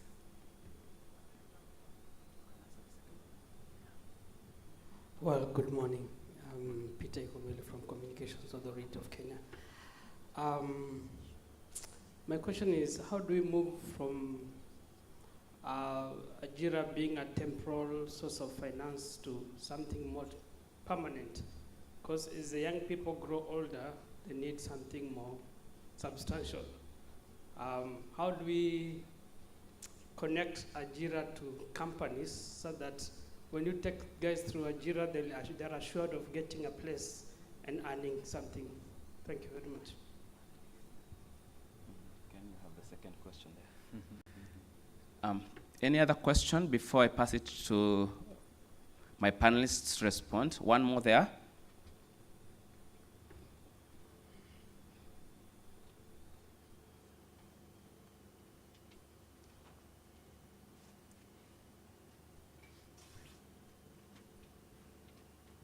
Okay, hello everyone. I'm Engineer Penina from Tom Mboya University College, and my question also goes towards the Ajira program. So working with so many young people at the university setup, my question follows, given that you give the training, and give the jobs? What are the statistics of success stories? Like, do you have a margin of success in terms of these are the number of people that have been trained, and these are the number of people that have succeeded and are actually able to get the jobs? So because we hear a lot about the training, but after that, we really don't hear much about the success rates of the program. So I'd like to get more insights about that. Thank you. Thank you.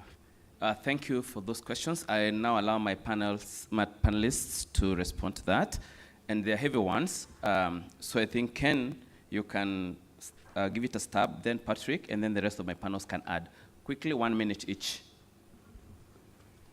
Yeah, thank you for those questions. Clearly, no easy questions this morning. I can see why it's Connect Fire. So I think to address the first question, the idea of sort of what happens after, and I think it's tied to the question by the lady as well, is we hear a lot about training, what are the metrics, success, and what are the follow-throughs, right? So you're absolutely right. One of the biggest challenges that we found in the 2.5 years that we've been helping implement this program is that it required a massive education of the market and youth from the perspective of a mindset shift, right? So this understanding that both kazi ni kazi and the future is online, and the world has shifted. The world has just shifted in a particular and different way, and even before COVID. So this idea that not everyone will necessarily get a 9-to-5 job, and that is okay. 2, that you can have multiple clients, right, be on multiple platforms, as was sort of mentioned here, which then together augments and gives you a dignified income, hopefully. But so one of the responses to that has been massive outreach, awareness, and mobilization campaigns. So for example, at the Ajira Youth Empowerment Centers, the center managers are tasked with mapping their communities, working with church-based organizations, community-based groups, the collaborators. We've worked with SHOFCO, we've worked with the Kenya Girl Guides, we've worked with Compassion, so that they are already working with youth audiences, and so the idea that there is opportunities for them in the digital economy and the digital space gets across to them, and that this is a viable way of earning a dignified income. So that's maybe one of the things I would say. Then there was a very important question also that you asked about sort of continuity post-training.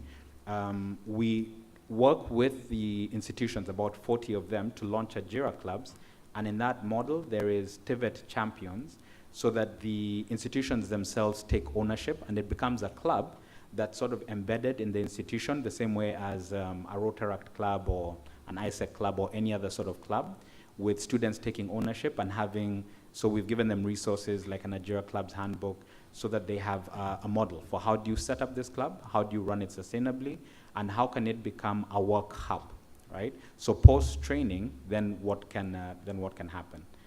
And I think also linked to that question, you asked, and creating communities of online workers.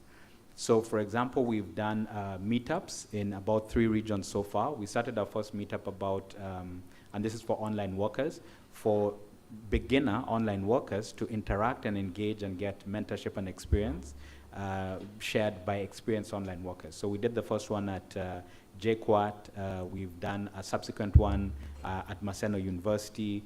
We're planning for one coming up in the next month here in the Coast Region, because we love you guys in Coast Region, and it's been fantastic to be hosted here. But so we will continue to do those so that there's a chance for interaction and peer learning and mentorship from experienced online workers. We did a Tracer survey, and this tried to reach out to about 15,000 young people. We engaged a company by the name Tifa Research, so it was independently done. And of those 15,000, they were able to reach 10,000 youth that we had trained. Our interest was to follow up on what happens post-training, to the question about then what next. So you trained, and then, because we're not doing this as a training activity, and nor for the sake of training. So we wanted to understand what's working, what's not working, where do youth end up, how long does it take them to maybe get their first opportunity and earn their first income. And so that gave us a lot of insights. One of the insights was that of the 10,000 youth, who were reached through that Tracer survey, 3,000 of them had gone onwards to mentor a further 2,000 or 3,000 of their friends, family members, because they found this was interesting, viable, and a means of earning a dignified income. And so they then, of their own volition, were able to train others in their community. So, Ken, I think I will have to pause you a little bit because there's something Jeff wants to. We shall take it over from this point very briefly as far as it's concerned. The Q&A continues, but we'll take a brief pause on that. We have our guest who needs to make a dash at this point. I'd like to call on our Permanent Secretary from the Ministry of ICT, Youth and Innovations to welcome our guest, PS Jeremy. The floor is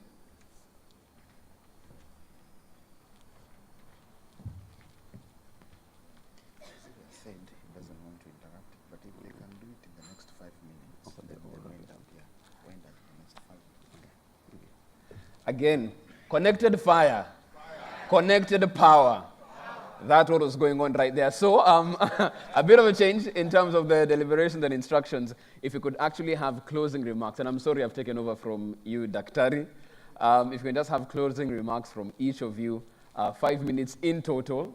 So I guess we can start from this side and go down the line with our closing remarks. He didn't want to interrupt the flow, so he's handed back the program to you. Closing remarks, please, from each of you in 5 minutes as we bring this to a close. Asante. Well, thank you. I think we've seen and heard of a case study that demonstrates innovative ways of rethinking job creation.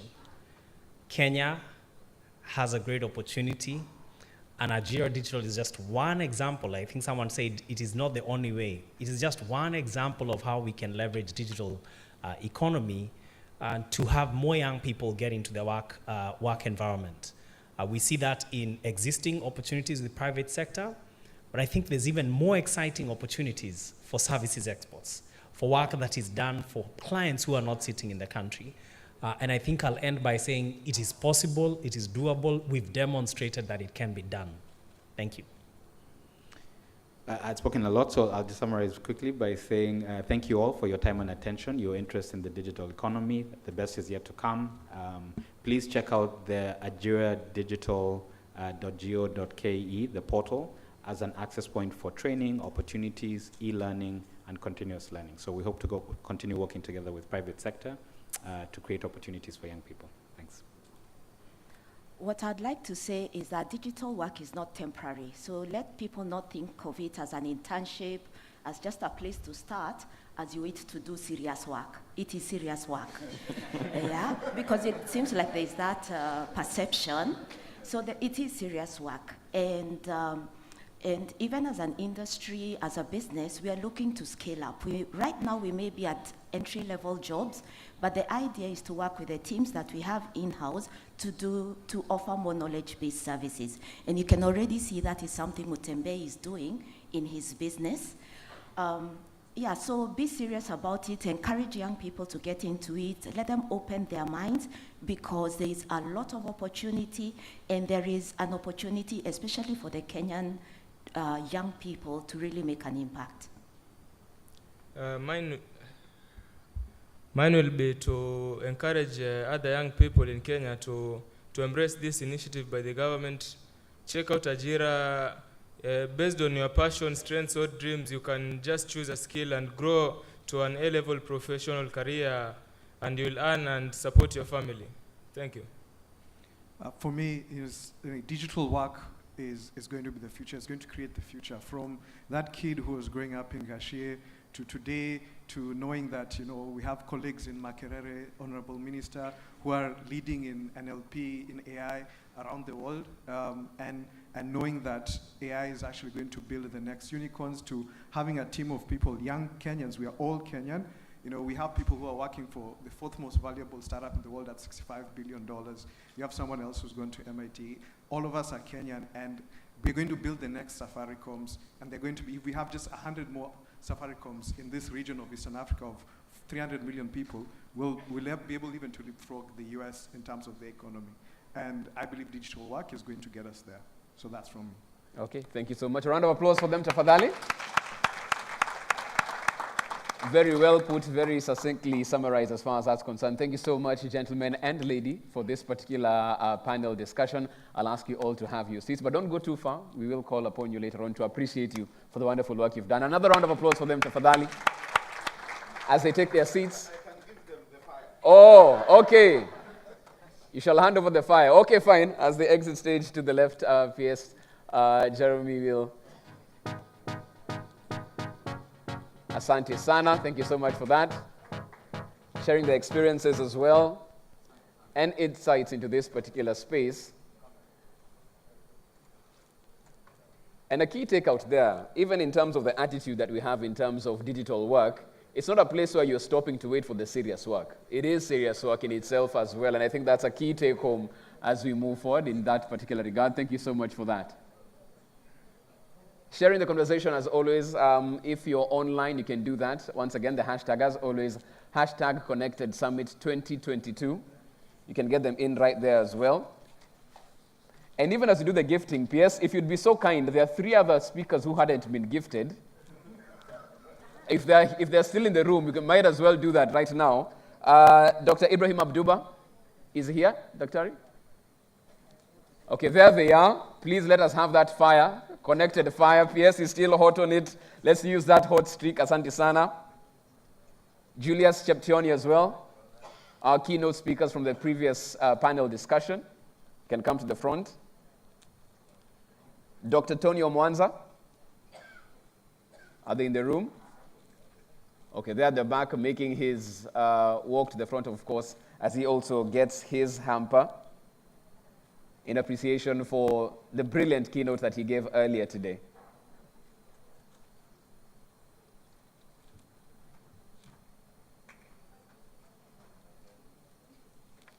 And even as we do that, we did forget our inimitable moderator, Dr. Ehud Gashago. Please, the last bit of fire. Hold on to that last bit of fire for the PS as he hands our able moderator his gift hamper as well.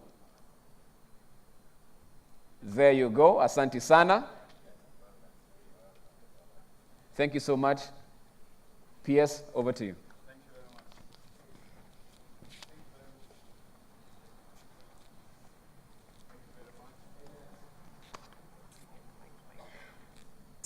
For the most part, social media platforms. So these are your Facebook, thank you very much, MC, Instagram, for YouTube. You can transact. Great MCing for this particular event. Ladies and gentlemen, good afternoon again. We see us getting fired up. I mean, the fire was about getting fired up for this particular event, and I can see a lot of energy. I can see really a lot of power. Sindio? Si power ni energy. Today, I mean, for the last 3 days, let me say, we've had an exemplary participant. As a teacher, if I was going to mark the participation effort of one of our participants, who was really one of our chief guests, I would give him 99% of participation. I would have given him 100, but my code for marks is only limited to 2 digits. So that is what is limiting me. So it's only between 00 and 99, and he has the highest. And that is none other than the Minister of State for ICT of the Republic of Uganda, Waziri Kabyanga Godfrey. Tumpigie makofi. I think in real appreciation, and just to be real, we could just be upstanding. Upstanding in honor and respect for our cabinet, our minister, for his great effort. Today has been a rainy day. Na kuna waziri, kuna ile makofi tunaita makofi ya mvua. Before the rain comes, first of all, the clouds gather. Sindio? And then when the clouds gather, the rain comes and there is lightning. So, tutafanya ile ya kucollect and kugather clouds. Clouds gather, wachilia. Clouds gather, wachilia. Clouds gather, wachilia. Waziri, karibu uongeleshe wananchi.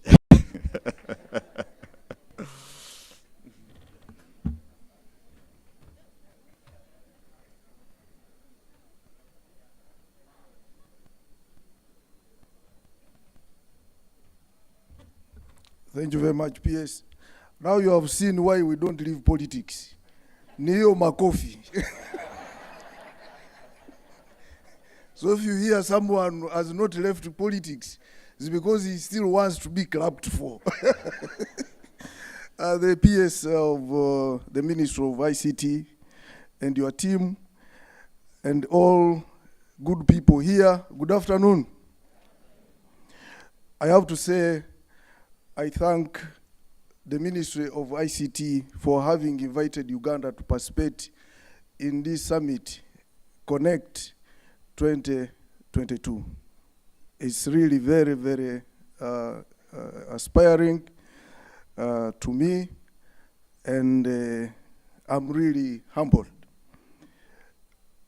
I would like to thank, in particular, the Cabinet Secretary and his team for a well-organized summit. And I would also like to thank all of you participants for being obedient listeners, for your timekeeping, and also for the active participation. You can also clap for yourselves. I think this is one summit that I've enjoyed where everybody is concentrating. Yesterday, we left at 6:30, but it is the PS who was forcing us to leave. But the participants still wanted us to discuss. And this type of participation is unheard of in this continent. I think we are changing things. And that's why I have told you that as Africa, we can make it. If we have made it now, we have started concentrating to discuss issues, we can make it.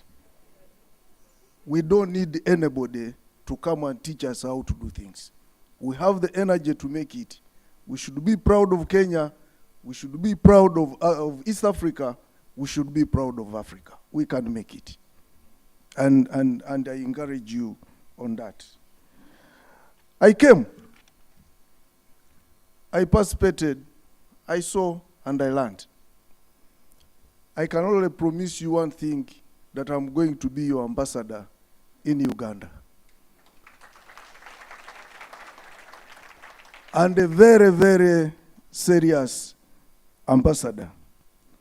And therefore, I take this opportunity as a minister of government to invite all of you, the private sector, to come and invest in the IC sector in Uganda. And you should know you have me as your ambassador. So when you come, please come to my ministry. I don't need to know your name. Your name now will be Connect 2022. So when you reach Kampala, our offices are the easiest to trace because we are on Parliament Avenue, ICT building, just near Parliament. So if you get lost, just ask for Parliament. And then you will see ICT building. And when you reach the reception, when they say, who do you want to see? Say, I want to see the state minister. And who are you? Just say, Connect 2022. You will have arrived. And my work will be to connect you to Uganda Investment Authority to ensure you get all the support you want. Yesterday, a young man came to me, he's called Oscar. He has a system which he thinks can facilitate the last mile. And we are now working on what we call the parish development model. We think it is the last mile of getting our people from subsistence living to the money economy. And as Minister of ICT, we are developing a system. We are calling it the Parish Model Management Information System. But automatically, the administrative unit of that system will be the parish. But we are not yet in all the parishes. And he thinks that system can work as the last mile to connect the parishes. And immediately, I called my commissioner for e-services. And I think today they have already had the first meeting. That's how connected we want to be. I have already, yesterday my permanent secretary rang me and we discussed for about 1 hour. And as soon as I reach Uganda, I'm going to connect her to the permanent secretary so that they immediately start organizing how they can start meeting and they do the technical part. For us, we shall do the political part. I've also told the PS, I come from Western Uganda at the border with Congo. And my tribe, we are only 1.5 million people in Uganda. And in Congo, we are 9 million. I don't know whether I'm a Congolese or a Ugandan. Because to be sincere, it's only my father who stays in Uganda. All his brothers, sisters, they stay in Congo. And I've told the PS, I'm meeting, I am taking all the MPs of North Kivu, around 48 of them, who speak my language, to the president on 25th. And one of the things I will also discuss with them is to interest them to see how I connect them to the PS so that we start immediate connection. Me, that's how I live. And we are going to explore all avenues to see that East Africa becomes strong in the ICT world. So I'm really very, very happy to be here. I was about to think I'm a minister of Kenya. But I have my PA. She's a very nice lady. She's called Sharon. I think she's here. She's called Sharon. Today, it's only today that I realized I was a minister of Uganda when she told me your time has expired. and therefore you have to check out of the room and your ticket is here, you must move. Then I remembered, this is not Uganda, it's what? It's Kenya. So I have to go, but I am going a happy man. Remember, your network is your net worth. I am now your network. Use me when I'm still a minister. For us, our time is limited. Where time is, even tomorrow you can hear I've been sacked. But these 12 hours, you should utilize me as much as possible. Because I'm still a minister now. Utilize me. And for me, I live like there is no tomorrow. I work throughout the day and throughout the night. That's why I traveled from Uganda throughout the night and I arrived here. I don't sleep because I've been in the business sector, I've been in the corporate world, now I'm in politics. So I'm not that usual politician that you will see with a lot of protocol. I am just a business politician. And that's why I think government put me where I am today. As I leave, I am going to leave one of my directors of UCC. She's called Christine, she's there. I think, Christine, you can stand up now. Now I can introduce you. And I'll tell you why I'm introducing her at the end. In the politics, you have to be careful. You must always steal the show. Because if I introduce her at the beginning, she can take my attention. But all of you think I'm the only Ugandan here. So you have all been looking for me. Now I'm going, you can look for her.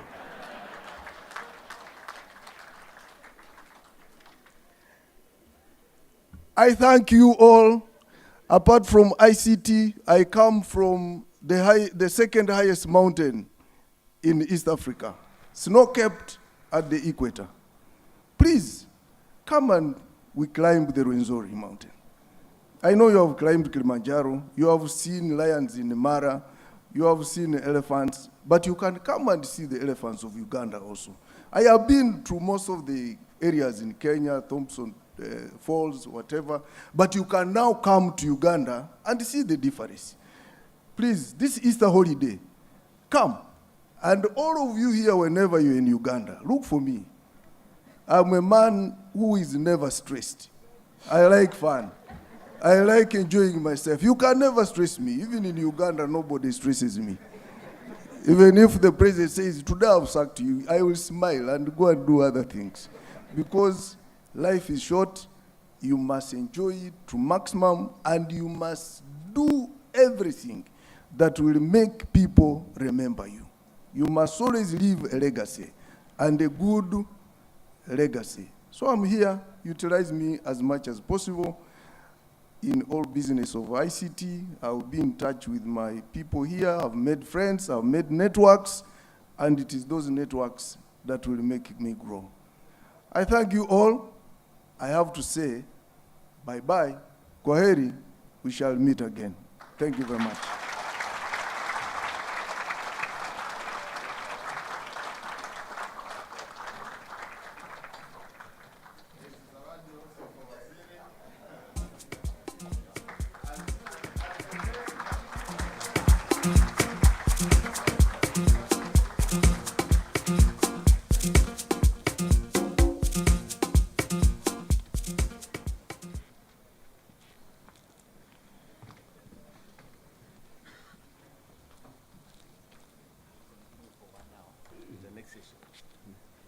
Wonderful. One more round of applause for our chief guest.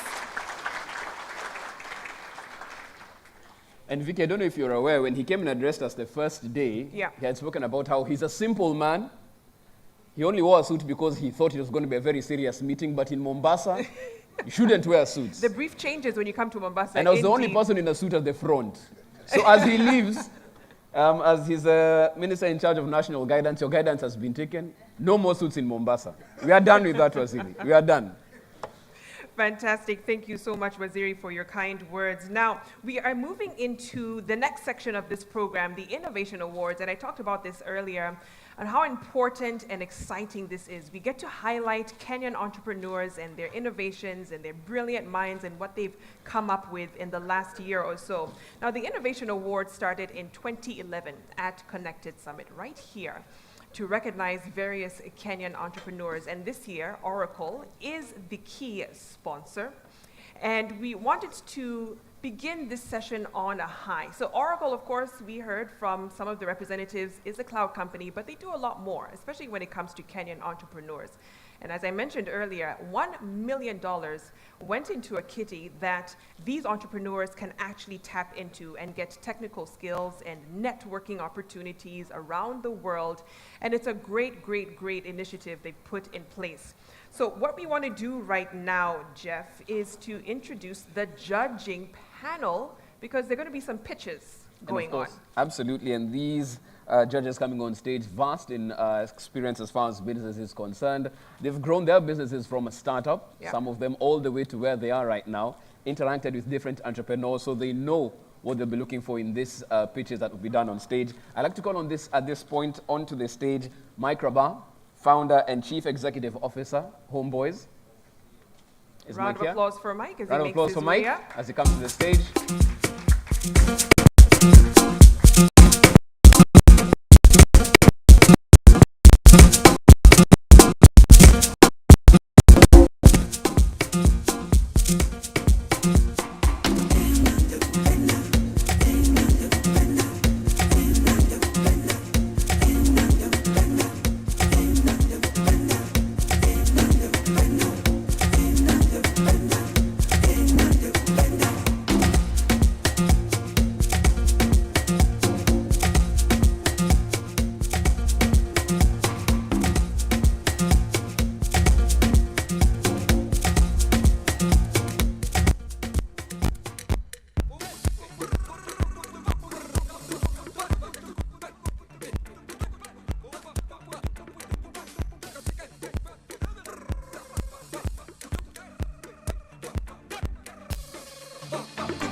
All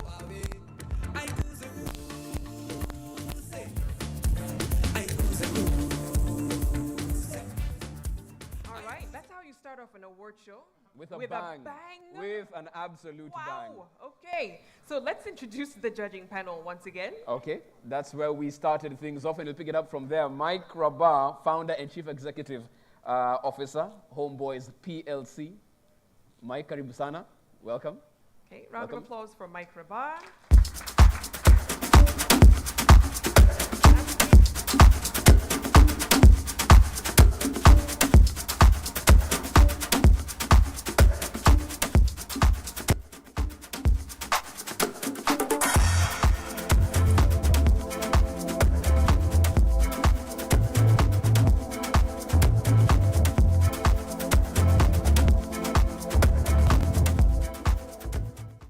Next up on stage, Patrick Karanja, senior partner at the MasterCard Foundation. A round of applause for Patrick tafadhali.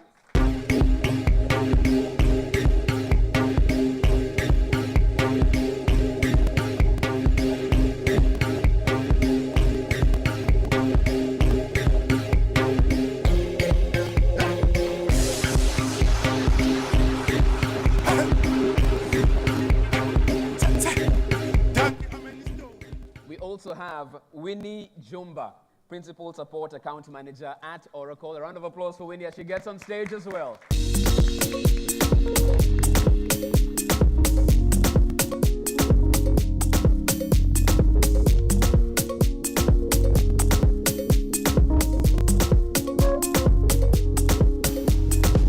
I see you standing over there, and I'm wondering, can I? Fantastic. So we're going to have 3 startups that will be pleading their case before the judges panel. A lot of pressure. But we do wish them all the best. And these companies are Gift Chain Africa. Round of applause. Magic Water Technologies. And last but not least, Smart Applications. So we leave the floor to them as they make their pitches. And all the best. Ladies and gentlemen, the pitches begin.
So once again, at this point, we'd like to call on stage for their pitch. And just a quick lay of the land in terms of rules of engagement. Each of these entities have 5 minutes to give their pitch, 5 minutes for question and answer, and then it's back to the judges to decide on how this one plays out. First up, we'd like to call the representatives from Gift Chain Africa. Round of applause for them as they come on up.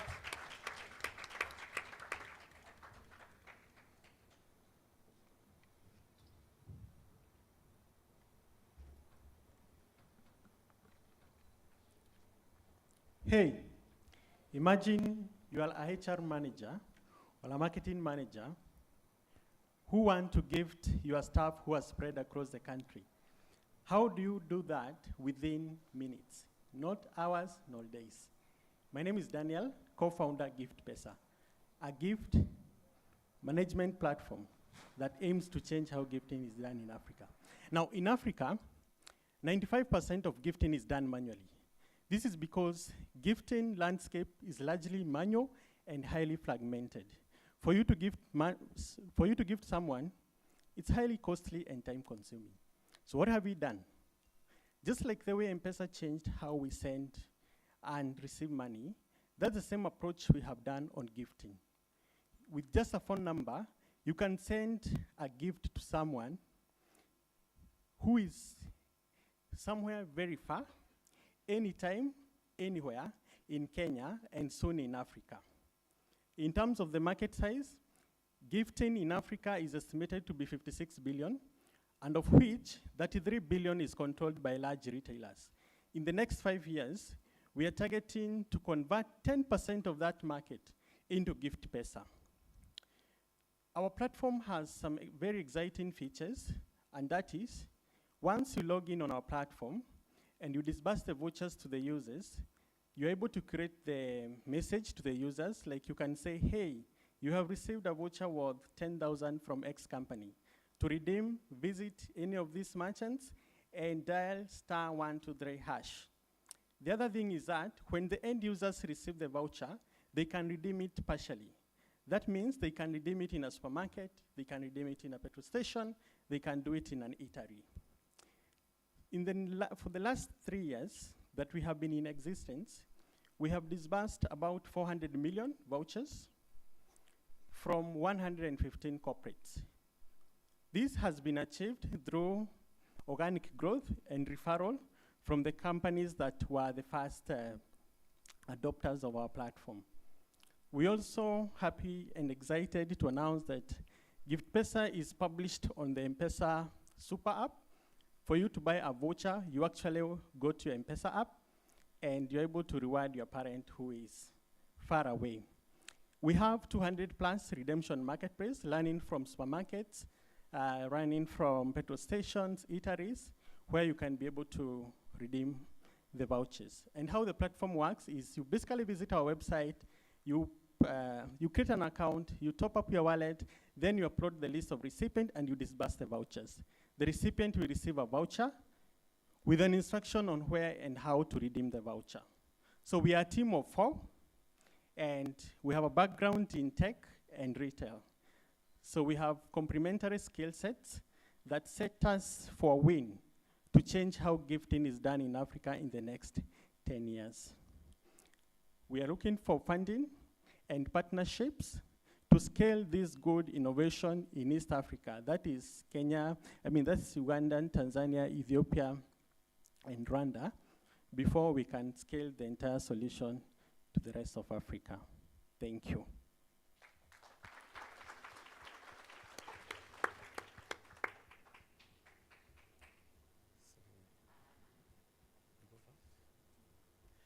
Daniel, how are you doing? I'm good. All right. So let me know, how do you work out, what's your revenue model? How does Gift Pesa make money from these vouchers? Sure.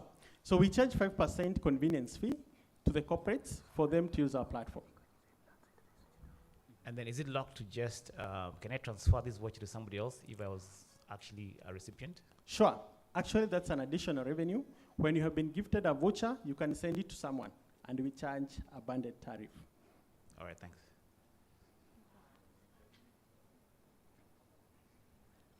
Daniel, thank you very much for your pitch.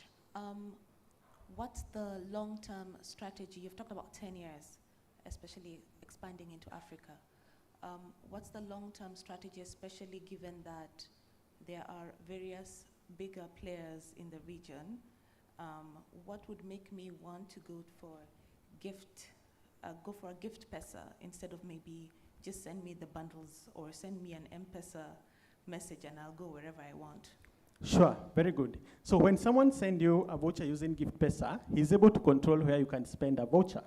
For example, you have heard of diaspora money, a lot coming to Kenya, but someone is sending school fees here and it is not going to school. But now he can send money that is locked to a school fees or a hospital and so forth. So that is one reason. The second thing is, when you give someone money, you're not gifting them. Remember, when you're using Gift Pesa and you send someone 5,000, you can be able to create a message. Hey, happy birthday. Receive a voucher worth 5,000 redeemable in Naivas, for example. So it evokes emotion more than just money. And in terms of our long-term strategy, gifting in Africa is largely manual. First, we want to make gifting to be super easy. The same way you can send a WhatsApp message to someone. That is how we want to change the gifting in Africa. Yeah. guess that leads me to the question of what are the challenges that bring this disintegrated aspect of the market, and what specific things will you do to achieve the rapid scale that I see you've given? In 5 years, you want to be able to get the addressable market and capture 10%. Thank you very much. So the first is just what we achieved by being published on the M-Pesa Mini app, for example. Now all the M-Pesa customers can actually access GiftPesa application without necessarily us developing our own app. So if we are targeting South African market, we're gonna do the same. We go and get published on the Mini app of the key existing applications. So the other thing is, like for example, M-Pesa will be heading to Ethiopia. We will be very keen now that you're already on the Mini app, just to also launch in the same market at the same time. One last question, Daniel. I'm seeing evaluation is $5 million. How is that possible? Sure. Because of the revenue, as I said, we have already achieved 400 million turnover. If you do the 5 to 6% of that revenue, and we are working with 115 corporates. So Kenya has over 10,000 corporates. So we were not marketing the product because we wanted to achieve product market fit, which we have already achieved. So the next thing is that we're gonna now do a lot of shouting, and that will definitely it will actually overshoot. So for the $500,000 you're looking for, what would you spend it on? The first thing is to upscale our technology, because MNOs are, like Kenya dominant MNO is M-Pesa, meaning if you go to Uganda, we have to integrate with Tico, or to Zambia, we have to integrate with Zamtel. So we have to upscale our technology to make it integrate with different MNOs. All right, thanks. Okay. A round of applause for him, tafadhali. Talking numbers, justifying his business, and he didn't even break a sweat. That's a good one. A round of applause for him again, tafadhali. Thank you so much. Next up on stage, we'd like to call Magic Water Technologies. Round of applause for them.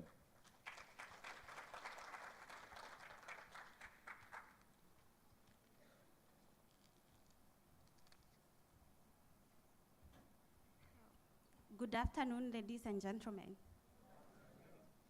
Did you know that there is 6 times more water in the atmosphere than there is in all rivers around the world, including the Amazon and the Nile? I'm Beth Koigi, the CEO and co-founder of Magic Water Technologies. We specialize in providing clean access to clean drinking water, and especially in arid and semi-arid regions. The UN estimates that by 2025, 1.8 billion people will be living in water-scarce regions. And the biggest proportion of this population will be in sub-Saharan Africa. And actually, the ICT is one of the biggest or top 10 industries that consume the most potable water. At Magic Water, we wanted to create a decentralized water source, meaning you do not have to depend on municipal water, borehole water, or rainwater harvesting. Our technology uses dehumidification processes. Basically, we have the refrigerant component, we have the water filtration, and we have the remineralization cartilage if you want to use that water for drinking. At the moment, we have devices that range from 25 liters of water per day to 1,000 liters per day, and that is for community use. Worldwide, we have done 20 installations for our larger systems, that is 500 and 1,000 liters per day. We have done installation for 15 smaller systems, that is 25 liters per day, 50 liters per day, and 120 liters per day. So why would you go for Magic Water Technology? First, we offer turnkey solution. Second, we calibrate all our devices according to local solutions, and because these devices are affected by the humidity and temperature, so we have to make sure they perform according to the local conditions. And then third, all our devices have IoT sensors, and this is basically to remotely monitor these systems for easier maintenance and also to troubleshoot remotely, because we've done installation in 3 continents, that is in Asia, Mumbai with Microsoft, where we did an installation for their data center to cool their servers. And also we've done installation in South Africa, Cape Town, Johannesburg, in Kenya, of course, where we worked with mostly NGOs, and also in Angola, but also we've done installations in Europe also. So currently we work with 3 major market segments. That is the household, so selling the devices directly. And also we work with the NGOs or local charities who want to, provide water to these communities. And this is for bigger systems. And also we work with corporates. Like I mentioned previously, we've worked with people like Microsoft, AB InBev. Currently we are working with British American Tobacco. And this is for their CSR program, or to reduce their water footprint in their production processes. So currently we are looking to engaging with impact investors specifically, and also engaging with companies that want to include these systems in their CSR, and especially people who are doing data centers or servers. So thank you very much.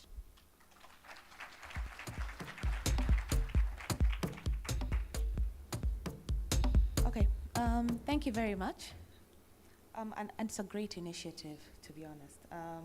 So maybe my question is, the AWG devices, what I can see is you've mentioned that they work in conditions almost optimally in humid areas, warm, humid, right?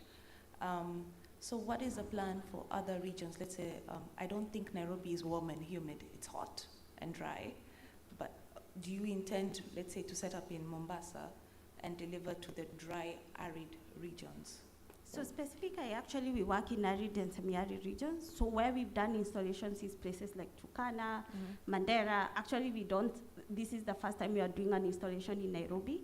So dry is relative. It's not dry. There is always water in the atmosphere. So basically, we have not done any project in Lamu, or in Mombasa in general, but this would be the ideal condition. But you find that even in Turkana, we do provide some water. For example, our 500 unit may not produce always 500 liters. That is on 60% relative humidity. Sometimes if the humidity is lower, it can produce like 200 liters of water. So that's why I said, like, we calibrate all our systems according to the local temperature and humidity. So if the relative humidity is 25%, so we fine-tune our system to produce water even if it's a small amount at that condition. I think you've talked about different market segments, NGOs, and I think I had a lot of large corporates and data centers. And that then brings the commercial viability, the value prop and your pricing. Is your goal to have this as a mass market, or are you looking at market segments remaining niche? Have you looked at that aspect of pricing? Is it available or affordable to, quote unquote, a large market, or that's not even the plan in the first place? So it's not affordable for the larger population, I would say. And that is something we are looking to correcting, because like any other technology, this is quite young. And also like the first peak production, it's quite expensive.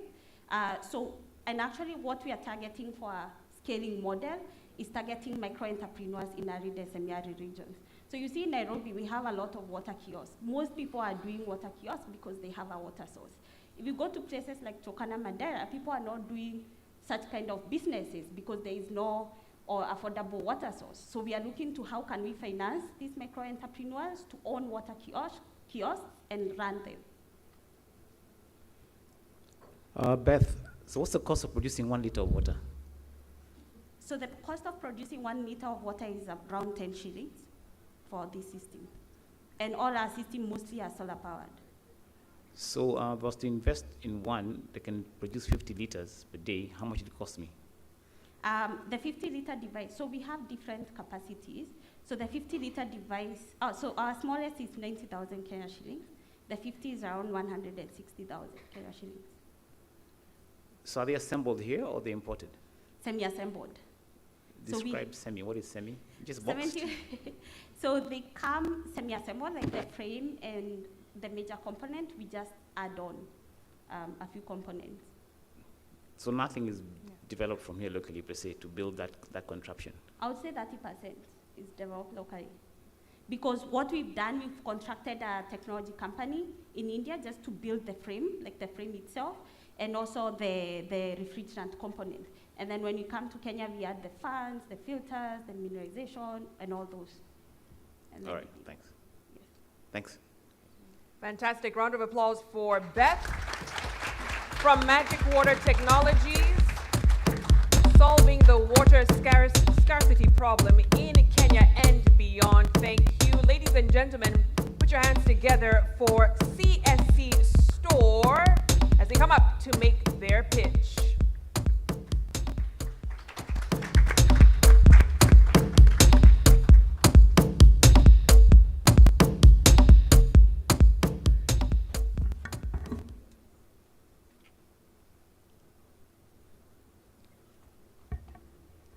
Hi everyone. My name is Shaila Aga, and I'm a fintech consultant and specialist, but I always wanted to be a scientist when I was younger. In 2019, I moved to Kilifi, and I started working with children in blockchain and science clubs, and I needed a box to have all the tools that I needed to teach these science subjects and STEM subjects. It took me almost 8 months to get every single thing I needed. Now that's a shame. Kilifi is how many kilometers from Mombasa? That's a big city. If I had that problem, imagine what people in the interior are having. Now CBC education is the best education out there. 20% of the learners' grades come from practical things. All of us in here don't remember half of the things we learned at school. You learn by doing. That's how we get innovation. There's 1.1 million learners per grade. And that's a total market of 6.6 million kids doing CBC right now with not enough resources. Unfortunately, some of our village schools don't have electricity. They don't have labs. So our first product at CBC Store is a lab kit. It's a box that has every single tool that the child will need for primary school. It has a solar panel, gear motors, all the things that they need, and a little bit more. Now imagine how far we would be if in 10 years every single learner had this kit. Now we don't just do hardware at CBC Store. We're doing hardware and we're doing software. We want to create an online collaborative tool that teachers and parents can upload experiments that their children can do. Many of us also attended Science Congress, and those were really, really fun. But there's no collaboration. Imagine if a child in Siaya and a child in Kilifi are doing simple experiments that can work together. Imagine how many innovations we can spark from that. So we want the tool to be user-generated content. Experiments, arts and crafts, all the STEM subjects can be put up there. Teachers can verify it, and other users can also upvote it. And then we have a huge platform of innovative students. We give visibility to corporates for their future scientists.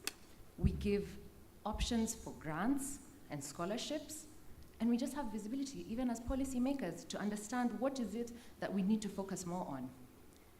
So at CBC Store, we want to be the one-stop shop for every single thing that is needed for the CBC curriculum. On our platform, our e-commerce store, you'll be able to buy every single thing you need and more. We'll have microscopes, we're working on an advanced set, and we'll have even musical instruments and art instruments. We'll have a lipa mdogo mdogo function as well for every single person, and we have nationwide delivery because we're partnering with EMS and Posta.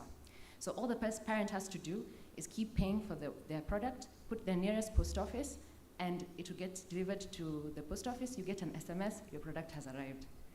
Let's give our children a chance. Let's give them the tools and resources they need to be geniuses, to be scientists, and to go to the moon. Thank you.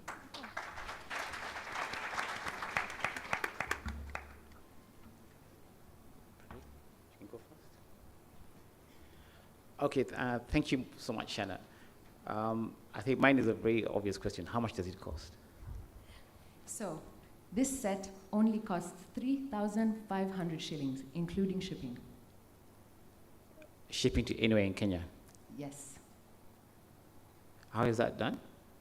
So the shipping cost is going to be standardized because people in Nairobi are going to be paying for people elsewhere as well. It's very unfair to me.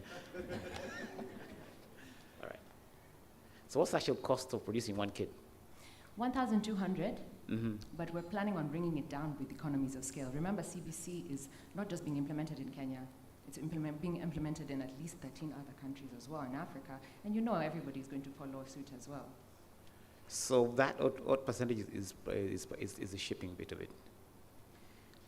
If we break it down, the shipping part is probably around 30%. And also, by the way, I have to mention that our long-scale plan is not to ship it in. Oh, you mean the local shipping? Yes. Okay, so for local shipping, it's just 500 shillings. It's 3,000 the set. Okay, yeah. Thanks. Shana, thank you very much. My question is in terms of sustainability. So, for instance, if these are children and they're not the most careful people out there. So if we break parts, what happens? Is there a replacement, or do they have to buy the set altogether? That's the beauty of the e-commerce store. It's going to have every single thing. You know, what's been happening right now has been capitalization. I mean, everybody is trying to capitalize on this CBC store. So you go, your teacher tells you need to bring a pulley. Oh, I don't know where to find a pulley. It's okay, just give me 1,000 shillings and I'll get it for you. That's what we're trying to stop.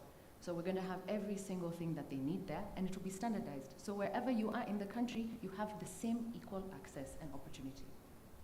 Okay, so if parts break or if they lose parts, do they have to? Every single thing will be at the CBC store as well. Oh, so they'll have it replaced? All the replacements will be there as well. For free? Not for free, but for a reduced cost. And that brings me to the question of the product fit and market. Have you had a chance? So there's a preset items in the box, and we have CBC, which is pretty broad. Does a customer have to get other items at the CBC store beyond the box, or have you taken time to look at the most common tools or items needed in CBC for a period of time, so that the box is a one-stop shop, as you say? So this is a one-stop tool box. We've been meeting a lot of people from KICD here. They all know me and my co-founder. We've been hounding them. We've studied this curriculum in and out. Every single thing the child will need for primary school is in here. We're making another one which will have every single thing that the kid will need for secondary school. Remember that mathematical set you had? You never had to buy other things. That was it. This is going to be for the entire thing for 5 learning subjects: agriculture, home science, environmental studies, science and technology, and integrated science. And on that basis, do you have the, I'm lacking the word to use, have KICD endorsed this, or? Yes, we got approved in December. Okay, great, thank you. I think one last question is, what is the long-term vision for the toolkit? Let's say in the next 10 years, where do you see the company? Thank you for that question. So as I mentioned earlier, we're shipping the set in right now. And it's no lie that China is actually the cheapest right now. And we wanted to make sure that the set is affordable. That's how we're shipping it in from China. I don't want to ship it in from China. I want to make these things can all be produced here. We can be producing scissors, we can produce rulers. So I want to actually have an entire factory that's going to produce every single thing, assemble it, so it can be locally produced. We get jobs, we get every single thing done locally. So Shana, are you in market already, or you're still at pitch stage? So we just got approved in December, but we have already sold 2,000 sets to just our networks and teachers. Most schools are very interested in it, and you'd be surprised, even very expensive schools are still interested in getting it for their learners, because we just don't have the lab equipment locally available. So what are you looking for from us as Sharks? Well, I'm very interested in impact investment. We're looking for also partners. We need to scale this thing really, really quick.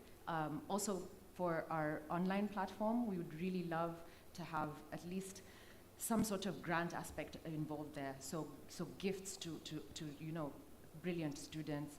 We also want to put in an EduTV program as well.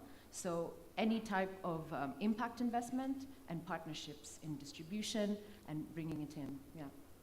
So you don't have a figure in mind, per se? Actually do have a figure. It's 28 million, and that's to bring in the first 25,000 sets in a 40-foot container. Okay. All right, thanks very much. A round of applause for her.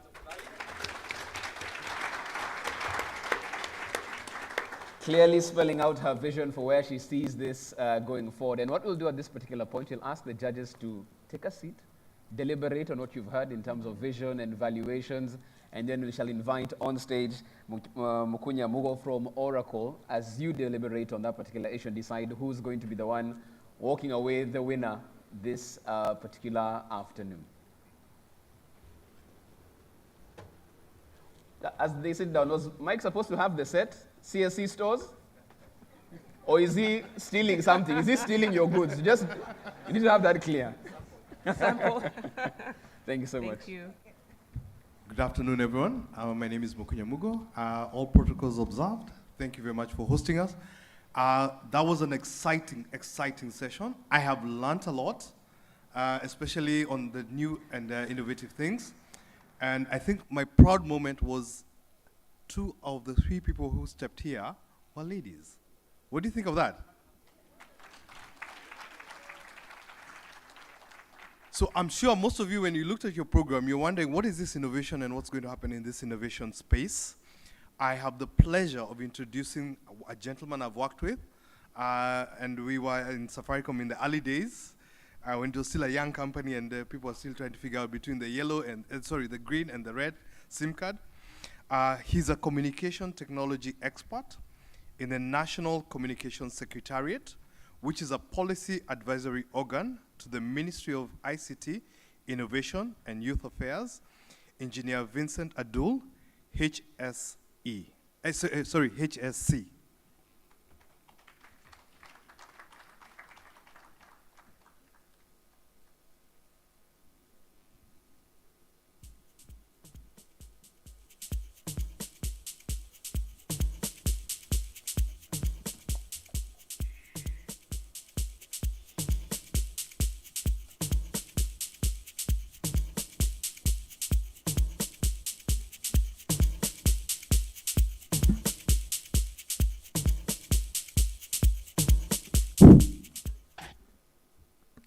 Good afternoon, ladies and gentlemen. What I'm about to do is basically now probably historical because I'm starting at the tail end. Probably I should have started at the head end. But what I'd like to introduce to actually describe to you is actually the process that led to the determination of the 3 who have ended up pitching here. This whole process was started, the award actually was done through the call for applications in the month of February, and that's around February this year, and was closed at early March, and it attracted 57 innovators in 8 categories. The categories were county, utilizing ICT, education, emerging markets, green technology, fintech, food technology, universal healthcare, government institution utilizing ICT for service delivery. Out of the 57, a pre-evaluation exercise was carried out and narrowed out to 31 contestants who went through now to the main evaluation. And in order, of course, when they're doing the pre-evaluation for the 57, they had a set of criteria, which actually 4. One is the company had to be officially registered in Kenya. The product or service that was complete and commercialized and had actually been used for the last 6 months. The product or service was actually for that Kenyan citizens would be the end users, and the product addressed at least one of the Vision 2030 socio-economic pillars as education, training, environment, and water sanitation, gender, youth, and vulnerable groups, population, urbanization, and housing, and sports. Now, during the evaluation, the 31 shortlisted entities were divided into 2 panels. Panel 1 was dealing with green technology, universal healthcare, emerging markets, government institution using ICT for service delivery. The second panel was dealing with food security, education, counties using ICT, and fintech. Now, unfortunately, of course, when the evaluation is being carried out, some 6 entities did not come in. And actually, we are sorry to announce that actually the county teams, the county governments did not participate. Now, out of the 2 panels, we need to notice the evaluation criteria. When the panels were doing the evaluation, they had a criteria. They had several. They actually had 6 criteria to look into, and let's check the criteria here. The first one was originality and creativity of innovation. The second was differentiation potential from competition. There's market potential, business models, feasibility and usability, scalability, and sustainability. Now, what actually the panels did observe, of course, there are some recommendations that were made by the panel vis-a-vis how the presentations are being made. One is unfortunately, some of the innovators are not prepared in the presentation, and maybe that's why some of them fell off. Of course, we had given them 10 minutes each, but most of them passed 10 minutes. That looks like a challenge. And now, some of them, of course, had problems using the virtual technology, but I think that's something you can learn very fast. So some of the recommendation was that the innovators need to be encouraged to do more research of their market and come up with unique selling points. And innovators need to add, or expect to add more emphasis on innovation, the innovation side during the pitches instead of the technology. A lot of them focus on the technology but not on the business, because at the end of it all, you're going to roll out this service to the public. And of course, even though I'm impressed that on the stage the people pitched were actually 2 ladies and 1 gentleman, there are actually more males in the entire 31 than there were females. And so I think it's just sometimes a stroke of luck that the 3 who pitched, 2 were ladies. So of course they still need to be congratulated, because at the end of it all, when you're doing the final analysis, you must get the best. So I think with that, I don't have much more to say unless somebody has questions. Thank you, ladies and gentlemen.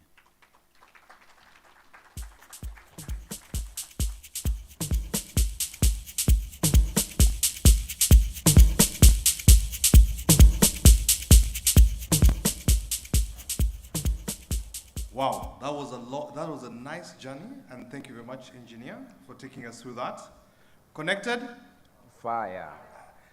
We are the tail end. Trust me, you're going for lunch after this. Connected? Good, good, good.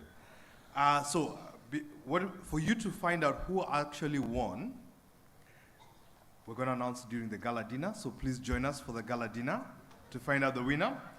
In the meantime, what I want to do is I want to ask to award the various categories. There are various categories, and in each category, there's a team that rose up and became the winner.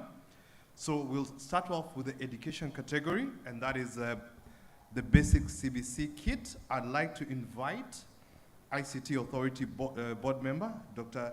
Jerotich Sirima, to come and give that award, please.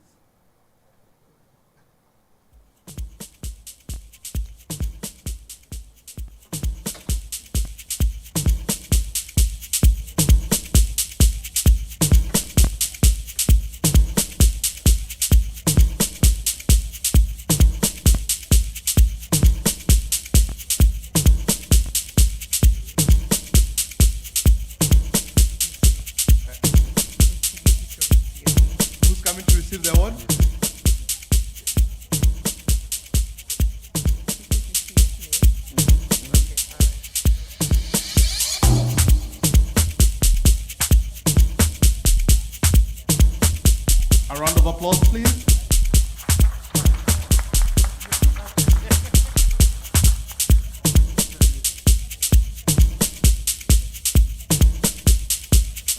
Another round of applause, please.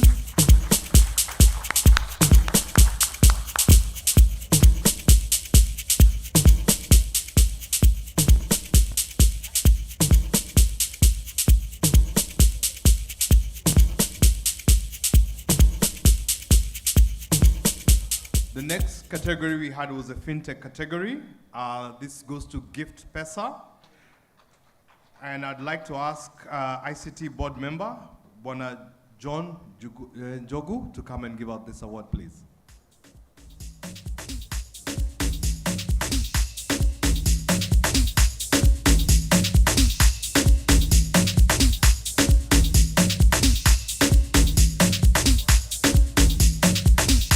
A round of applause, please.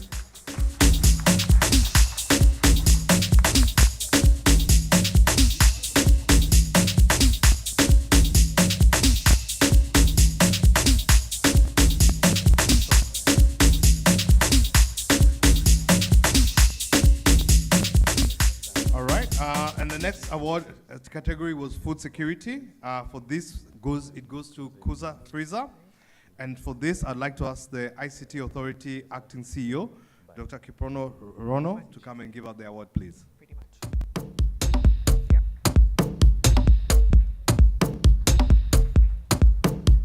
A round of applause, please.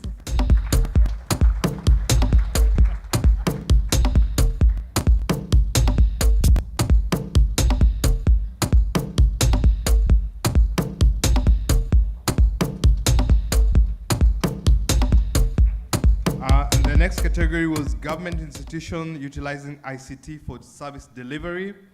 And the beauty about this one was actually a government agency. In my days, it was AFC, Agricultural Finance Corporation, automating loan, grading, and scoring. And for this, I'd like to ask PS Jerome to come and give out the award. A round of applause, please.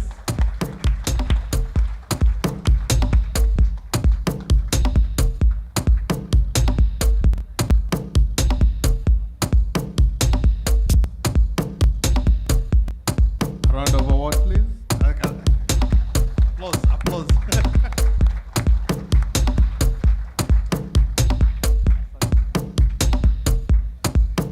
The next category we have is green technology, IoT-powered atmospheric water generators. And for this, I'd like to ask ICT Board Chairman, Professor Frederick Owino, to come and give the award, please.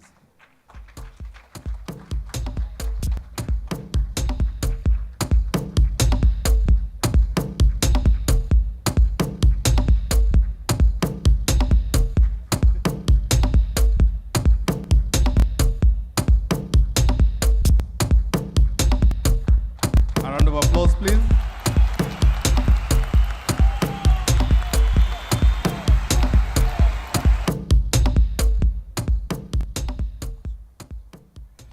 Then we also have another category, emerging markets, NIPAC. I'd like to ask CAS ICT, Madam Maureen Mbaka, to come and give her the award.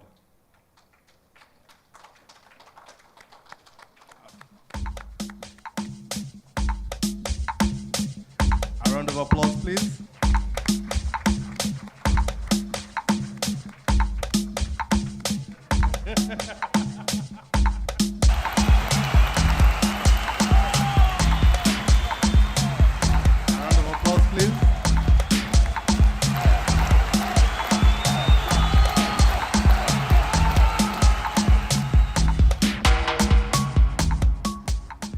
And we have the final category, which is universal healthcare. This is MediSmart. I'd like to ask my colleague, Esther Karanja from marketing, to come up and give the award.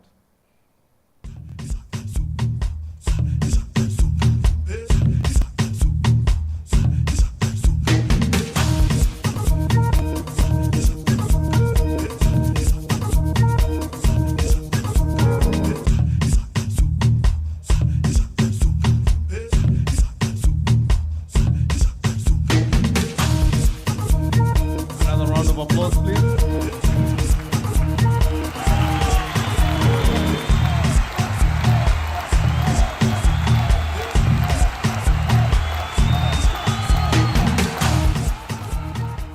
All right, thank you very much.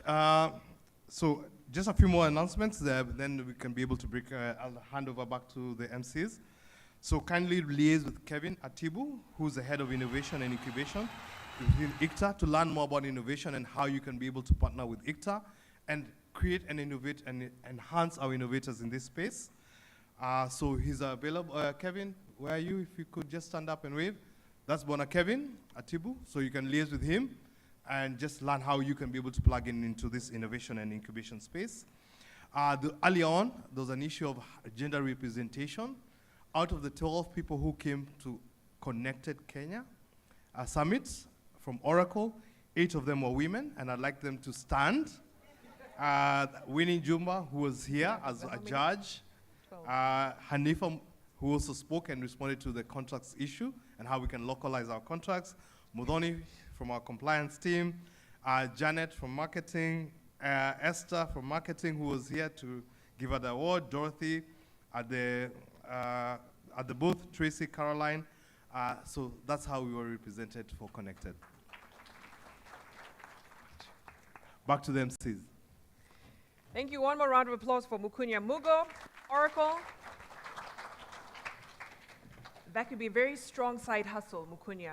MC. Did quite well. Yeah, we'll speak. Fantastic. And one more round of applause for all of the startups that pitched. Wishing you all the best this evening. And of course, we shall find out who walks away with the prize, who sold their vision and convince them about their valuation at the gala dinner later tonight. So they will deliberate throughout this afternoon. And when you come for the gala dinner, we shall know who's walking away the winner. I'm waiting with bated breath. Okay, and you'll know which one to fund as far as that's concerned as well, right here in the room. But at this point in time, we'd like to call upon Principal Secretary from the Ministry of ICT, Youth Affairs and Innovation for his communication as far as the summit is concerned. As we bring this to a close.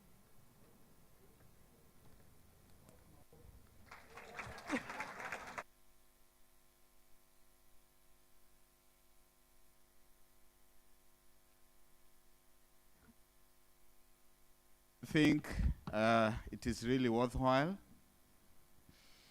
And I conspired with the team. I said we were going to have a late lunch so that we finish the event. And then when we finish here, we now go just for the CSR for 2 reasons. The Muslims are fasting, so we decided to join a little bit of that fast. The Catholics are on Lent. Actually, this is the second last day of their Lent, because tomorrow and Saturday are the 2 remaining days of Lent. So we're also joining the Catholic in fasting. So it is a fasting session, so you can bear with it a little bit. Indeed, so that you get motivated, don't feel like I'm standing between you and the lunch. We are on a mini fast, so we will just bear it a little bit.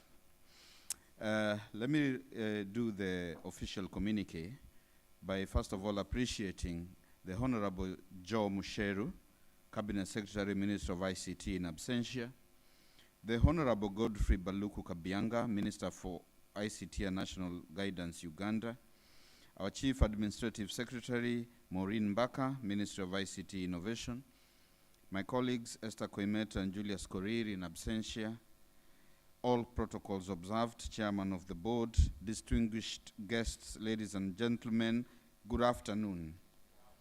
Good afternoon. I think when I came up with the slogan, FIRE, I envisaged a situation whereby we will be living here fired up, isn't it?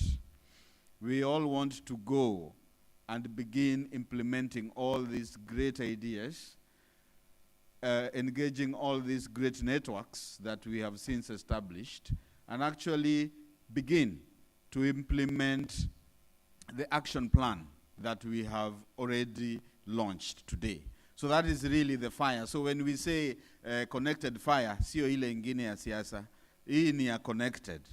So that is the fire we want us to move on with. And you can actually see it from what Waziri Kabianga had said. He's already spoken to his PS. We will get in touch with the PS. He is already planned for us to have an engagement in DRC Congo. And we have actually started seeing the benefits of this particular conversation. And the few people he had a conversation with, he has already started connecting. And I think that is the kind of thing we want, so that we begin taking this discussion to the next level. I know we have always been accused of very good planners. We have wonderful plans, wonderful documents, but implementation is always a challenge. We want to reverse that and begin to be the real actors and the real doers, and then the action and the doing starts immediately after this particular event.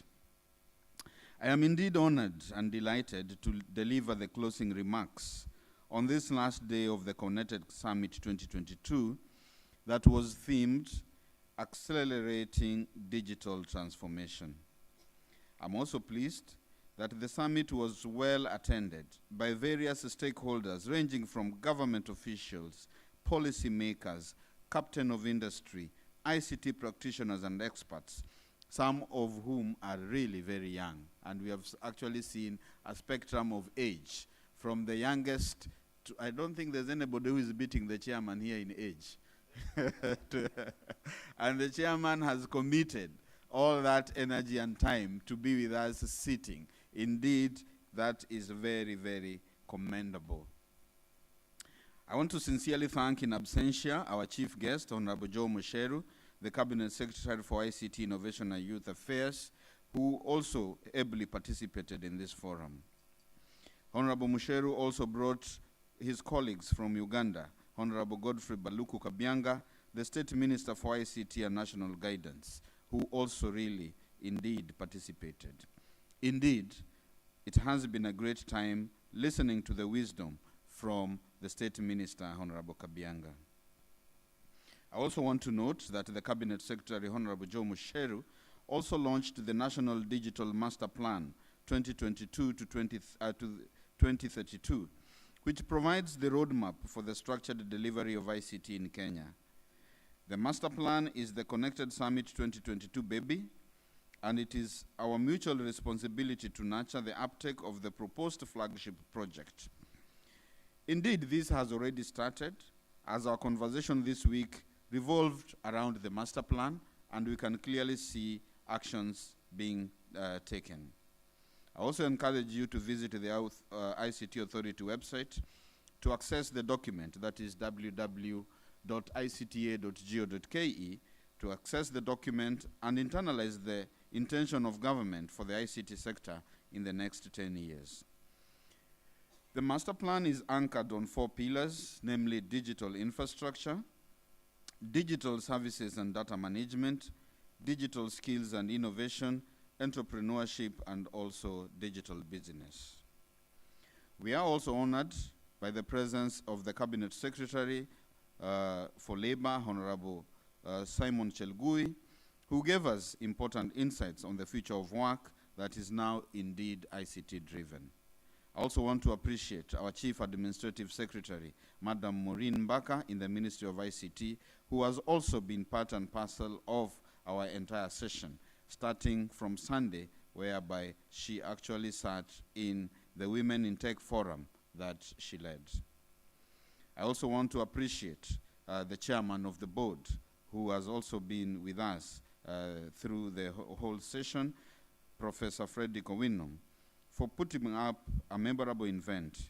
Indeed, it goes to show how committed the authority is in sector collaboration and also partnership. Ladies and gentlemen, this summit would not have been successful without the support of all the sponsors and partners present. We continue to invite more partnership to establish a platform for collaboration, capacity building, and knowledge sharing between the government and the ICT sector. This will hasten the implementation of government projects to world-class standards. Ladies and gentlemen, at the opening session I said that I hope we would learn new ideas from each other, which we could adapt to future improve our work in this particular sector. I observe that there has been very many interesting and useful discussions and activity throughout the last 4 days.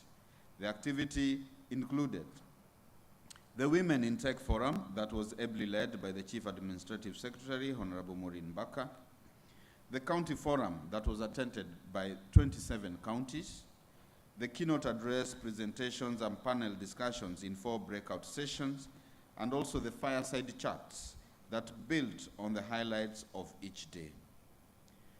The sessions that take place this week have made Connected 22 a place of brilliant dialogue, feats of wisdom and thoughts. Experts and representatives have also shared amazing insights on the various thematic areas such as cloud services, digital currencies, e-commerce, cybersecurity, to name but just a few, while also at the same time providing us with the inspiration for the future development of our sector.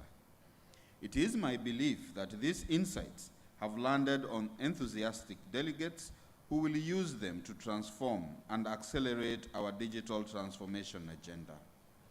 On behalf of the Ministry of ICT, Innovation and Youth Affairs, I would like to extend our most sincere gratitude to the joint efforts of all the participating leaders, sponsors, exhibitors, panelists, moderators, delegates, and all those who have worked tirelessly to make Connected Kenya 2022 a great success, not to forget our 2 great MCs.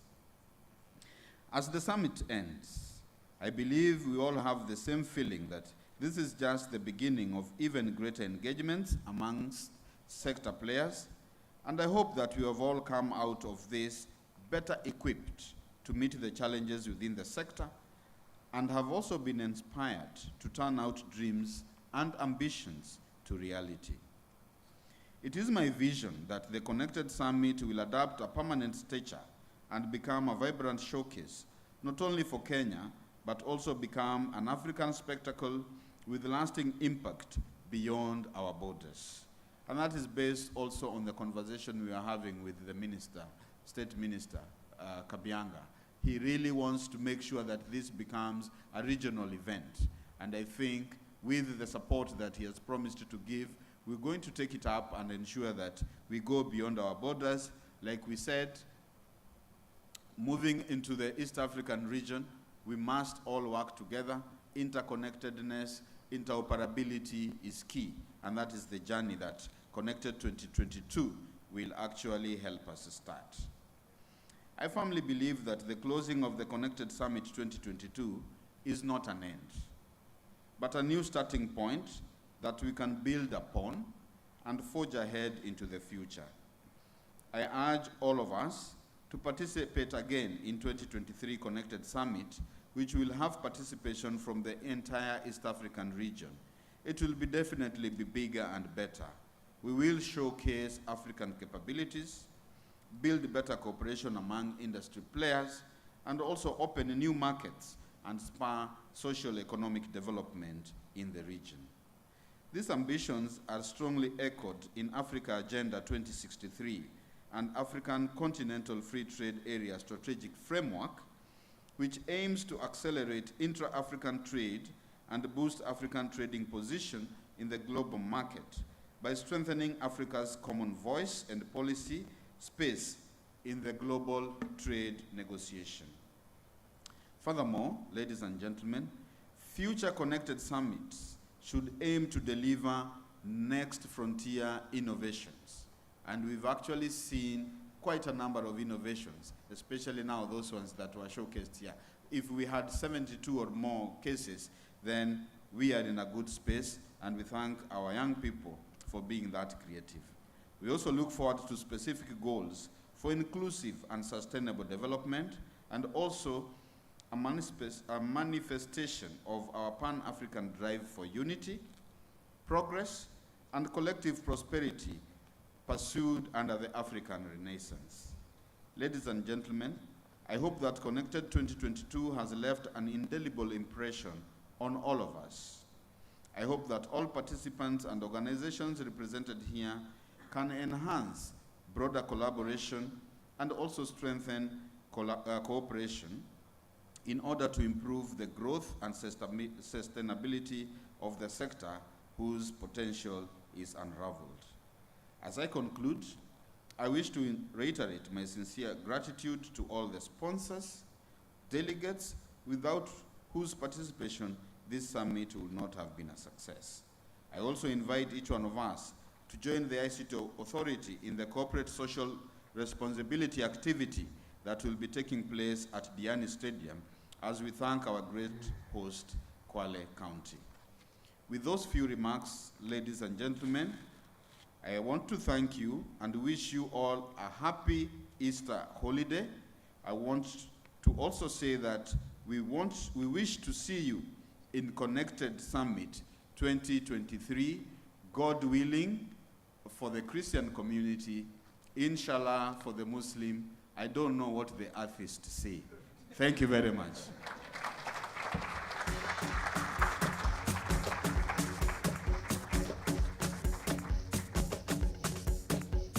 Thank you so much, Bwana PS. One more round of applause.